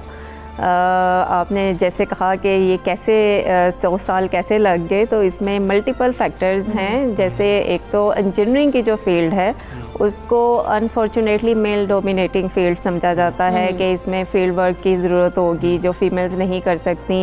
हालांकि मैं कहती हूँ कि इसमें अगर हम इसकी बेस को देखें तो वो डिज़ाइनिंग है, और डिज़ाइनिंग मेरे ख्याल में तो लड़कियाँ ज़्यादा अच्छी कर लेती हैं कि वो उसमें उनमें क्रिएटिव थिंकिंग जो है वो ज़्यादा बेहतर होती है। लेकिन ओवरऑल एक्चुअली सोसाइटी का एक माइंडसेट बन गया है कि ये ख़वातीन की नहीं है, और ख़वातीन ने कुछ खुद भी परसेप्शन जो है दूसरों की ओपिनियन बेस्ड बना ली है। उस वक्त पेरेंट्स बना रहे होते हैं ना ओपिनियन, तो पेरेंट्स कहते नहीं बेटा ये आपके लिए नहीं, आप तो डॉक्टरी में ही जाएंगे। जी बिल्कुल, पेरेंट्स का भी यही माइंडसेट है। मैं तो खुद अपने जो है पेरेंट्स और फैमिली की मर्जी के खिलाफ इस फील्ड में आई हूँ। चेक करें, फिर अब आप कहते हैं कि देखें अब फिर मैंने मतलब कि तारीख रकम कर दी है। जी आज तो मैं ये प्राउडली कह सकती हूँ अल्हम्दुलिल्लाह, और खुशी से कह सकती हूँ। लेकिन वो जो प्रेशर एक मर्जी के खिलाफ जाके बियर किया है, कितना मुश्किल था ये बहुत चैलेंजिंग था। सफ़र कोई भी हो उसमें मुश्किलात आती हैं, लेकिन मेहनत और लगन बहुत ज़रूरी है। और सबसे बढ़ के मोटिवेशन और जो इनकरेजिंग लोग होते हैं आपकी लाइफ में, वो आपके सफ़र को आसान करते हैं। कि जैसे अगर मैं अपनी बात करूँ तो मैं तो नहीं सोच सकती थी कि इतने लिमिटेड रिसोर्सेज में मैं यूईटी जैसे प्रेस्टीजियस इंस्टीट्यूट से ग्रेजुएशन करूँ, या इंपीरियल कॉलेज लंदन जैसे इंस्टीट्यूट से PhD कर लूँ, तो इसमें अल्लाह का करम भी है, साथिज़ा की रहनुमाई है, माँ बाप की दुआएं हैं और मेरे शोहर की भी सपोर्ट है इसमें। अच्छा, इस कामयाब औरत के पीछे मर्द का हाथ है। सपोर्ट नहीं है उनके, लेकिन सबसे ज़रूरी बात जो है ना वो मेरी अपनी एफर्ट है। मैंने अपना कंफर्ट जोन छोड़ा है। कामयाब औरत के पीछे भी औरत का हाथ है। अपना ही कह रही, मेरी अपनी एफर्ट बहुत ज़्यादा है। सही। अच्छा, कैसे मैनेज करती हैं अपनी पर्सनल लाइफ को और फिर इस तरह से यूनिवर्सिटी सारा ये चीज़ें? अगर मैं कहूँ कि ये आसान है तो आसान तो नहीं है। ये एक बहुत मुश्किल होता है ख़ातून के लिए बैलेंस करना अपनी जॉब को, अपने घर को, अपनी सोशल लाइफ को। लेकिन कुछ अचीव करने के लिए आपको एक मिनिमम जो प्राइस है उसकी वो पे करनी पड़ती है। बैलेंस कर रही हूँ, अल्लाह का शुक्र है, क्योंकि घर से भी सपोर्ट है। और लेकिन यहाँ पे मैं ये मेंशन करूँगी कि एक जो मिनिमम प्राइस है वो पे करनी पड़ती है। जैसे अगर मैं घर जाऊँ तो मैं अपने बच्चों को देखती हूँ, वो खुद ही अपने छोटे छोटे हाथों से अपने काम कर रहे होते हैं। अच्छा। तो ये बल्कि जिस दिन मैं प्रोफेसर हुई तो उस दिन मेरे बेटे जो 8 इयर्स का है उसने कहा कि मामा अब आप प्रोफेसर हो गई, अब आप टाइम से घर आ जाया करेंगे। नहीं बेटा, मैं चेयरपर्सन भी हो गई हूँ उसी। अच्छा, ऐसे कितना अच्छा लगता है कि जिस डिपार्टमेंट की कभी लगी हो मेरिट लिस्ट लगी हो, उसमें साइमा का नाम हो कि जी कि ये स्टूडेंट है, वहाँ पर स्टूडेंट के तौर पे जाएंगी, फिर वहाँ पर फीस जमा करवाई जा रही है, और आज इस डिपार्टमेंट की आप चेयरपर्सन हो जाएं, तो ये सफ़र और फिर फीलिंग कैसी रहती है कि यार मैं इस यूनिवर्सिटी में कभी तो आई थी स्टूडेंट के तौर पे, आज चेयरपर्सन है। जी बिल्कुल, जहाँ पे आप एज स्टूडेंट आते हैं वहाँ पे आपका दिन रात गुजरे होते हैं उस जगह से, तो वैसे ही आपको एक एफिलिएशन हो जाती है। और ये बड़ा एक प्यारा सा एहसास होता है कि जहाँ से आप पढ़े हैं वहीं पे आपको कुछ सर्व करने का, कुछ कंट्रीब्यूट करने का मौका मिल रहा है। तो ये बहुत खुशी की बात है। और अच्छा, बिल्कुल ये खुशी की बात है, लेकिन कितना ज़रूरी है, क्योंकि हम देखते हैं बहुत सारी ख़वातीन जो पढ़ती हैं लेकिन फील्ड में नहीं आती, प्रैक्टिकल जो काम है वो उसमें नहीं आती हैं। आप उनको ख़वातीन को क्या मशवरा देंगी? पढ़ती हैं तो सर्व करना कितना ज़रूरी है? जी, सर्व करना उनका बहुत ज़्यादा ज़रूरी है। उसमें हमें एक तो उन्हें इनकरेज करने की ज़रूरत है, उन्हें कॉन्फिडेंस देने की ज़रूरत है कि उनमें इक्वल कैपेबिलिटीज़ हैं और they can do wonders in their lifes. बाकी उनका कंट्रीब्यूट करना भी बहुत ज़्यादा ज़रूरी है, क्योंकि अगर हम मुल्क की इकोनॉमी की बात करें तो उसमें तारीख़ के हर दौर में ख़वातीन का एक नुमाया किरदार रहा है। यहाँ पे अगर मैं हज़रत खदीजा रज़ी अल्लाह ताला अन्हा की बात करूँ तो हमारे लिए रोल मॉडल है। उन्होंने तिजारत में अपना नाम पैदा किया है। एरोस्पेस इंजीनियरिंग में अभी रिसेंटली डॉक्टर सारा हैं, उन्होंने इनोवेशन की है एनवायरनमेंट फ्रेंडली एयरक्राफ्ट की। तो ये कुछ सक्सेस स्टोरीज़ हैं और वो बताती हैं कि मुल्क की इकोनॉमी में ख़वातीन का नुमाया किरदार है, तो उन्हें ज़रूर सर्व करना चाहिए। ये बड़ी संजीदा सी बात है ना, आपके बच्चे बड़े अच्छे हैं जो खुद छोटे नन्हे छोटे छोटे प्यारे प्यारे हाथों से काम कर रहे थे। आपके स्टूडेंट्स कैसे हैं? स्टूडेंट्स को पढ़ाना कितना मुश्किल काम है, और आज जो आपके स्टूडेंट्स देख रहे होंगे वो कहेंगे मैडम क्लास में तो हंसती नहीं है, और मैडम कितना खुश अखलाकी से पेश आ रही है मीडिया के ऊपर। क्या ऐसे ही है या फिर नहीं, बड़ी अच्छी बॉन्डिंग है स्टूडेंट्स के साथ? नहीं, स्टूडेंट्स हमारे बिल्कुल बहुत अच्छे हैं और बड़ी अच्छी बॉन्डिंग है। बल्कि मैं यहाँ पे ये मेंशन करूँगी कि क्योंकि वो टीचर को ही फॉलो कर रहे होते हैं, तो जैसा टीचर ने क्लास में बिहेव किया है उन्होंने वैसा ही आगे से रिएक्ट करना है। तो हमारी कोशिश होती है कि हम उनको ना सिर्फ टीचिंग दें, नॉलेज दें, ना सिर्फ स्किल्स दें, बल्कि उनकी जो अफेक्टिव डोमेन है जो कि उनके एटीट्यूड को शो करती है, तो हम उसको भी कर रहे होते हैं, ग्रूम कर रहे होते हैं उनको। तो स्टूडेंट्स जैसे हम हैं वैसे वो हैं। वैसे इंजीनियर्स के बारे में कहा जाता है, बड़ी खासतौर पे इंजीनियरिंग जो है वो बड़ा सूखा सा एक सब्जेक्ट होता है, और फिर शायद बड़े सूखे रूखे से लोग होते हैं। कैसे होता है या नहीं? ये बिल्कुल मिथ है। लेकिन वैसे प्रोफेसर साहिबा की स्माइल देख के मुझे लग नहीं रहा है। नहीं, ये मिथ ही इसको आप समझे, ऐसा कुछ नहीं है। मुझे आप जो है ना एक ऐसा केस लग रहा है जिससे कहते हैं ना एक्सेप्शनल है ये, मुझे वो लग रही है। अच्छा ठीक है, जब यूनिवर्सिटी में आप प्रोफेसर बनी हैं, फिर चेयरपर्सन भी बनी हैं, तो 80% तकरीबन जो है कहा जाए तो वहाँ पर असातिज़ा भी ओवरऑल यूनिवर्सिटी के अंदर मेल हज़रात, तो कैसा रिस्पांस मिला? वेलकमिंग थे? क्या रिस्पांस था? आमतौर पर ये समझा जाता है कि वेलकमिंग नहीं होते, क्योंकि जैसे आपने भी बात की मेल डोमिनेंट सोसाइटी है, तो कैसा वो कल्चर कैसा है और किस तरीके से आपको वेलकम किया गया? अच्छा, मैं इसमें थोड़ा सा अपने आप को लकी समझती हूँ कि मुझे अपने इन लॉज की तरफ से, अपने शोहर की तरफ से भी सपोर्ट थी। ऑल्दो मैंने अपनी मेहनत की है, अपना कंफर्ट जोन छोड़ा है, मेरे कोलीग भी बहुत कोऑपरेटिव हैं और इनकरेजिंग हैं। हाँ, ओवरऑल कुछ हर कहते हैं ना कि exceptional cases are always there, तो कुछ डीमोटिवेटिंग एलिमेंट्स हैं। जो जिनका माइंडसेट है उस तरह से, तो मेरा ख्याल है उनको बस इग्नोर करें आप। अच्छा, फ्यूचर गोल्स वैसे अब इसके बाद क्या हो सकते हैं, लेकिन फिर भी हम आपसे पूछ लेते हैं वैसे साहब आपके फ्यूचर गोल्स। जी फ्यूचर गोल्स, क्योंकि नहीं, मेरे जो फ्यूचर गोल है एक्चुअली वो मेरी पर्सनालिटी से रिलेटेड नहीं है उस तरह से। अच्छा। क्योंकि मैं समझती हूँ कि मुझे तो अल्लाह ने एक मैक्सिमम जो एक अचीवमेंट थी वो दे दी है, क्योंकि मैं चेयरपर्सन हूँ। तो being head of the department मेरा एम ये है कि हम अपने स्टूडेंट्स को वो प्रोजेक्ट्स करवाएं जो मुल्क की जो लोकल इंडस्ट्री है वो उसमें एप्लीकेबल हों, ताकि वो जब इंडस्ट्री के प्रॉब्लम्स को एड्रेस करेंगे तो वो उनमें क्रिटिकल थिंकिंग भी आएगी और उनमें एंटरप्रेन्योरशिप स्किल्स भी आएंगी। तो हम एम्प्लॉयर्स प्रोड्यूस करना चाहते हैं, एम्प्लॉय प्रोड्यूस नहीं करना चाहते हैं। प्रोफेसर साहब बहुत शुक्रिया आपका, सबसे पाकिस्तान का आप रोल मॉडल हैं पाकिस्तान की तमाम लड़कियों के लिए, स्टूडेंट्स के लिए, ख़वातीन के लिए। और क्या बात है, इस तरह का बेहतरीन काम कीजिए ताकि आप भी कोई काम करने वाले पहले शख्स हों। ऐसा आज भी हो सकता है, हम समझते हैं कि शायद सब कुछ तो हो गया, अब मैं क्या नया कर सकता हूँ, तो आप कुछ हो नहीं सकता, लेकिन रकम कर सकते हैं। मेरे को प्रोफेसर साहिबा ने हमें करके दिखाया। वैसे साहिबा ने हमें सब कुछ बताया। अब उन्होंने फ्यूचर गोल वैसे तो हमें जो बताए हैं वो हमने आपसे शेयर किए हैं, लेकिन वैसे चलें वाइस चांसलर भी हम, मेरा ख्याल है कि इनको देखेंगे किसी वक्त में और फिर वो भी ये खबर बन जाएगी। अभी हम आपको ये बताते हैं कि मुल्क भर में आज यौम शोहदाए पुलिस मनाया जा रहा है, जिसका मकसद अपने फ़राइज़ की अंजामदही के दौरान जान कुर्बान करने वाले पुलिस एहलकारों को खिराज अकीदत पेश करने और हर दिन हमारे शोहदा का दिन है। बिल्कुल ऐसे ही। यौम शोहदाए पुलिस के मौके पर मुल्क भर के मुख्तलिफ शहरों में शोहदा की कुर्बानियों पर उन्हें खिराज अकीदत पेश करने के लिए प्रोग्राम्स और दुआया तकारीब उनका भी इनाकाद किया जाएगा। और पुलिस एहलकारों और अफसरान ने अमन व अमान की खातिर क्योंकि बड़ी कुर्बानियाँ दी हैं, कराची ही नहीं मुल्क भर में जो अमन खुशहाली है उन शोहदा की बदौलत ही है। बेशक ऐसा ही है, बहुत मुश्किल काम होता है। आप कैसे, मतलब देखें, हम अपने कंफर्ट जोन से निकलना पसंद नहीं कर रहे होते। हमारी जो मुख्तलिफ जॉब्स हों, हम बिजनेस कर रहे हों, कोई छोटी मोटी मुश्किल आ जाती है ना तो हमें इतना ज़्यादा फील हो रहा होता है, यार ये तो मेरा काम नहीं है, अगर किसी दूसरे शख्स का काम दे दिया जाए, नहीं ये मैं क्यों करूँ, ये तो मेरी डोमेन नहीं बनती है।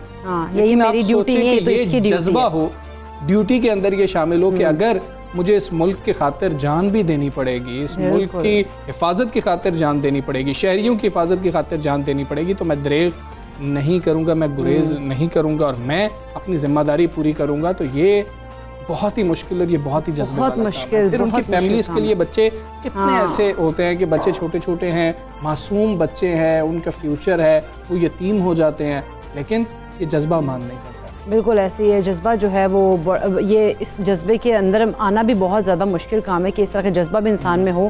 खैर ये जज्बा जो जिसमें पाया जाता है और हम उनको खुद भी हमारे हीरो हैं, हम उनको खिराज तहसीन पेश करते हैं। और देखें, अगर आपकी कभी मुलाकात किसी शहीद के बच्चे से हो और आप उससे जब सवाल करें ना कि बेटा बड़े होके क्या बनोगे, तो वो कहता है कि मैं पापा की तरह पुलिस में जाऊंगा। तो ये वो जज्बा है। और ये पीछे आप देखें, ये वो माएँ हैं जो बच्चों को फिर ये सिखा रही हैं कि ये आपके वालिद ने जो किया था या जो आपके पेरेंट्स कर रहे हैं वही आप लोग अगर करेंगे तो उससे ज़्यादा बेहतरी आएगी माशरे के अंदर। और वो ये नहीं कहते कि बेटा नहीं ये नहीं करना, इससे जान चली जाती है, जान चली जाएगी, बाबा के साथ ये हो गया, आपने नहीं करना। लेकिन ऐसी माएँ हैं जो बच्चों के अंदर ऐसे जज्बात को पैदा करती हैं कि नहीं आपने भी यही करना है, जो उनके गोद से आपने उनको पूरा करना है मजीद। ऐसी बेवाएँ, ऐसी माएँ जो हैं वो भी सैल्यूट की हकदार हैं, उनको सैल्यूट करना चाहिए कि वो बहुत, मतलब सबसे ज़्यादा सपोर्ट तो उन्हीं की होती है और सबसे ज़्यादा बाद में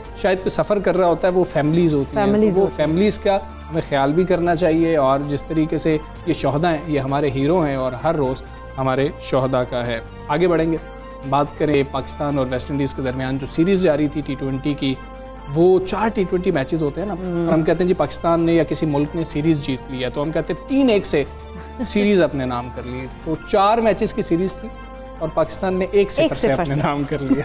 हम कहेंगे 1-0 से पाकिस्तान ने। ये आखिरी मैच भी जी बारिश की नज़र हो गया, मैच नहीं हो सका। हाँ, वैसे जिसका हम लोगों को डर था वही हुआ है। खैर वैसे तो मतलब देखा जाए तो बड़ा लोग खुश भी हो रहे हैं और कहा जा रहा है कि जी हम जीत गए हैं, लेकिन इतना नुकसान भी हो गया है। अब वो नुकसान किसी को पता है कि नहीं है, समझ आ रही है कि नहीं आ रही है। समझ आना ना इकरा बड़ा ज़्यादा ज़रूरी है कि हम तो भाई यहाँ पर गए थे कि हम अपना किसी तरह से कम्बिनेशन बना सकेंगे। हमें तो मैचेस ही नहीं मिल सके, 5 मैच थे, एक पहले कम हो गया ऑस्ट्रेलिया वाली सीरीज की वजह से, फिर 4 थे, 3 तो वैसे नहीं हुए, 1 मैच हुआ और उसके अंदर भी हमारा टॉप ऑर्डर जो है उसी ने सिर्फ काम किया, हमारा मिडिल ऑर्डर उसमें भी नहीं काम कर सका था। बात करेंगे, हमारे साथ मौजूद हैं senior sports analyst Naseem Rajput साहब। नसीम राजपूत साहब, अस्सलाम वालेकुम, गुड मॉर्निंग सर। सर वह क्या मतलब कि इसमें खुशी का इजहार किया जाए कि चले पाकिस्तान अगर कभी रिकॉर्ड देखा जाएगा तो एक सीरीज जीत गया, नुकसान कितना हुआ हमें इस टूर पे?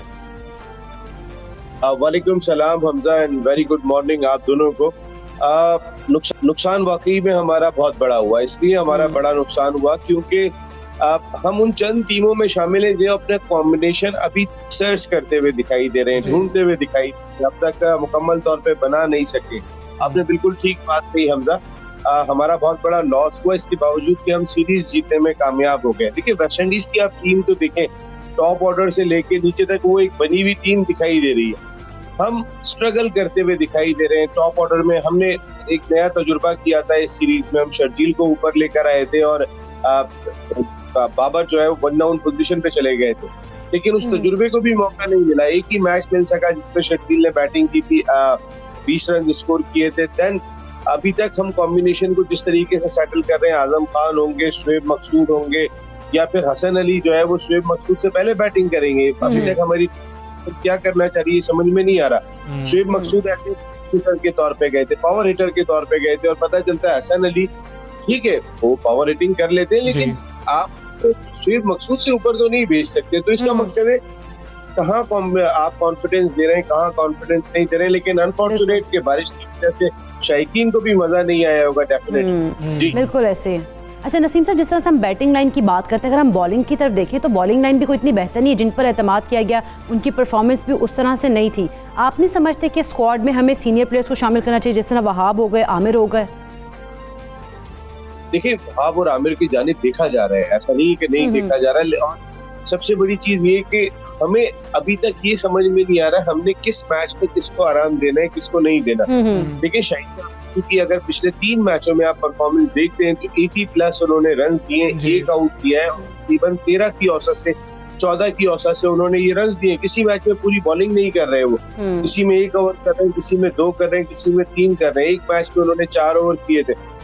कहने का मकसद ये कि लास्ट मैचेस के बाद से वो थोड़े से ऐसा लग रहा है थके थके लग रहे हैं, लेकिन हम उन्हें आराम कब दे रहे हैं? आराम उस वक्त दे रहे हैं कि जिस वक्त हमने वेस्ट इंडीज से सीरीज जीती नहीं थी, हमने उनको तीसरे दिया था, वो जगह नहीं बनती तो आराम देने की। आप पहले मैच में आराम देके आपके पास 3 मैचों का ऑप्शन मौजूद होता है, अगर हम खुदा न खास्ता तो हमारे पास मौका होगा। लेकिन हम तीसरे मैच में आराम दे रहे हैं उनको कि अभी पाकिस्तान 1 सीरीज नहीं जीती है हमने, तो हमें वो मैच खिलाना चाहिए था। और फिर दूसरी चीज, जहाँ शहनशाह अफरीदी परफॉर्म नहीं कर रहे हो, जहाँ पे हारिस रऊफ, हसनैन, इनके हवाले से सवालात दिखाई दे रहे हो, तो फिर हो सकता है हमें बाद में दोबारा मुझे तो ये भी लग रहा है कि हम शुएब मलिक की तरफ देख रहे होंगे दोबारा कि शुएब मलिक को लेकर आना है हमें फास्ट बॉलिंग में वहाब रियाज और आमिर की जरूरत पड़ेगी। तो उस लिहाज से हम सेटल ही नहीं है यार। और फिर सबसे बड़ी चीज, हम हर सीरीज के अंदर नए लोगों को लेके जा रहे हैं, पुरानों को कॉन्फिडेंस नहीं दे रहे हैं। हम हर दफा तब्दीलियां करते हुए दिखाई दे रहे हैं। हमारा कॉन्फिडेंस सिर्फ चंद लड़कों के लिए होगा तो फिर बाकी लड़के तो फिर स्ट्रगल करते हुए दिखाई देंगे। बिल्कुल ठीक है। ये भी सर बता दीजिएगा कि हम 4 तो ओपनर खिला रहे हैं ना, लेकिन अगर हम ओपनर्स को इसलिए खिलाना चाहते हैं कि हम स्ट्राइक रेट ज़्यादा करना चाहते हैं, हमें बड़े टोटल देने होंगे, हम उनको यूटिलाइज़ नहीं कर पा रहे हैं। और अगर हम शर्जील को देखें, हमने एक मैच अभी उन्होंने खेला, उसके अंदर स्ट्राइक रेट उनका कम था जो बाबर और रिजवान का हुआ करता है। अब हम बहुत कन्फ्यूजन में आ गए, हमारे पास इतने ज़्यादा मैचेस नहीं बचे कि इन सारों को ट्राई भी कर लें। तो अब हम क्या करेंगे? क्या आप बिल्कुल आउट कर देंगे हम? अब जब मैंने एक लफ्ज कहा कि आपको कॉन्फिडेंस देना पड़ेगा, आप रोज तब्दीलियां करते हो, बार बार तब्दीलियां करते तो इस तरीके से नहीं हो पाएगा। आपको कॉन्फिडेंस लड़कों को देना होगा। अब आप शर्जील को ये सीरीज दे रहे थे, शर्जील जिस तरीके से आए हुए थे वो बैटिंग करने के लिए खौफ के अंदर थे, उनके कॉन्फिडेंस में, और एक ऐसे प्लेयर के जिसको पाकिस्तान क्रिकेट बोर्ड कॉन्फिडेंस देना चाह रहा है, जैसे रिजवान ने तो बहुत परफॉर्म करके दिखाया, बाबर ने परफॉर्म करके दिखाया, लेकिन हम देखते हैं मुशरफ को बहुत ज्यादा मौके दिए गए, ऐसे कई सारे प्लेयर हमें दिखाई देते जिनको कॉन्फिडेंस दिया गया। शर्जील के लिए क्या वो कॉन्फिडेंस है या नहीं है, ये भी एक सवाल है कि वो एक मैच में नाकाम होते हैं, 2 मैच में नाकाम होते हैं तो उनको फिर बाहर कर, इस खौफ की वजह से वो नहीं खेल पाते। लेकिन आप फखर को 4 नंबर पे खिला रहे हैं, कभी 5 नंबर पे खिला रहे हैं, कभी हफीज को 5 नंबर पे खिला रहे हैं, कभी हफीज को 4 नंबर पे खिला रहे हैं। आप सेटल करें अपनी चीजों को थोड़ा सा, बिल्कुल ठीक है, सेटल करने की बहुत ज़्यादा ज़रूरत है। और अब अपने जो प्लेयर्स हैं उनको कॉन्फिडेंस भी दें। नसीम राजपूत साहब बहुत शुक्रिया आपका, पाकिस्तान से आप बात कर रहे थे और आप उम्मीद करते हैं कि टेस्ट सीरीज होगी वो पाकिस्तान उसमें बेहतर खेलेगा अगर बारिश ने खेलने दिया तो। अच्छा, एक अच्छी खबर है ओलंपिक से आ रही है इकरा। अच्छा, वो क्या है? वो ये है कि पाकिस्तान के अरशद नदीम ने टोक्यो ओलंपिक्स के फाइनल राउंड के लिए क्वालिफाई कर लिया और अब हमें उम्मीद एक जागना शुरू हो गई है। आखिरी हमारे पास रह गए थे ना ओलंपियन, और अब ये हमारे उम्मीद जाग गई है कि शायद एक मेडल लेके पाकिस्तान जो है वो वापस आएगा। ये मैच हुआ है और अरशद नदीम ने, क्या बात है, थ्रो हमें दरकार थी 83.5 की और उन्होंने पहली जो थी 78.5 की थ्रो की और दूसरी बार जो उन्होंने कोशिश की 85.16 की उन्होंने थ्रो की और फाइनल के लिए बराह रास्त क्वालिफाई कर लिया। 7 तारीख को ये फाइनल होगा। अब हम उम्मीद करते हैं कि जो फाइनल होगा उसमें जो है अरशद की परफॉर्मेंस इससे भी बेहतर होगी और हम उम्मीद करते हैं कि हमें गोल्ड जो मेडल है वो हम पाकिस्तान के लिए अरशद नदीम पाकिस्तानी वक्त के मुताबिक 4 बजे ये मैच हो रहा होगा। आप लोगों ने ये मैच देखना है और दुआ भी करनी है कि पाकिस्तान साथ साथ जो है मेडल वहाँ से लेके कम से कम वापस आ रहा हो। जिस तरह से हम तला की बात कर रहे थे, तला से आपकी मुलाकात भी करवाई थी, तला ने बेहतरीन खेल पेश किया था और हम महरूम रह गए। थोड़ा सा 2 पॉइंट्स का फर्क था, 2 kgs का फर्क था जिससे हम महरूम रह गए थे, लेकिन अब हम महरूम नहीं रहेंगे। उम्मीद करते हैं कि एक मेडल आएगा ओलंपिक से। हमें इजाज़त दीजिए, प्रोग्राम का वक्त, अपना बहुत ख्याल रखिए, अल्लाह हाफ़िज़।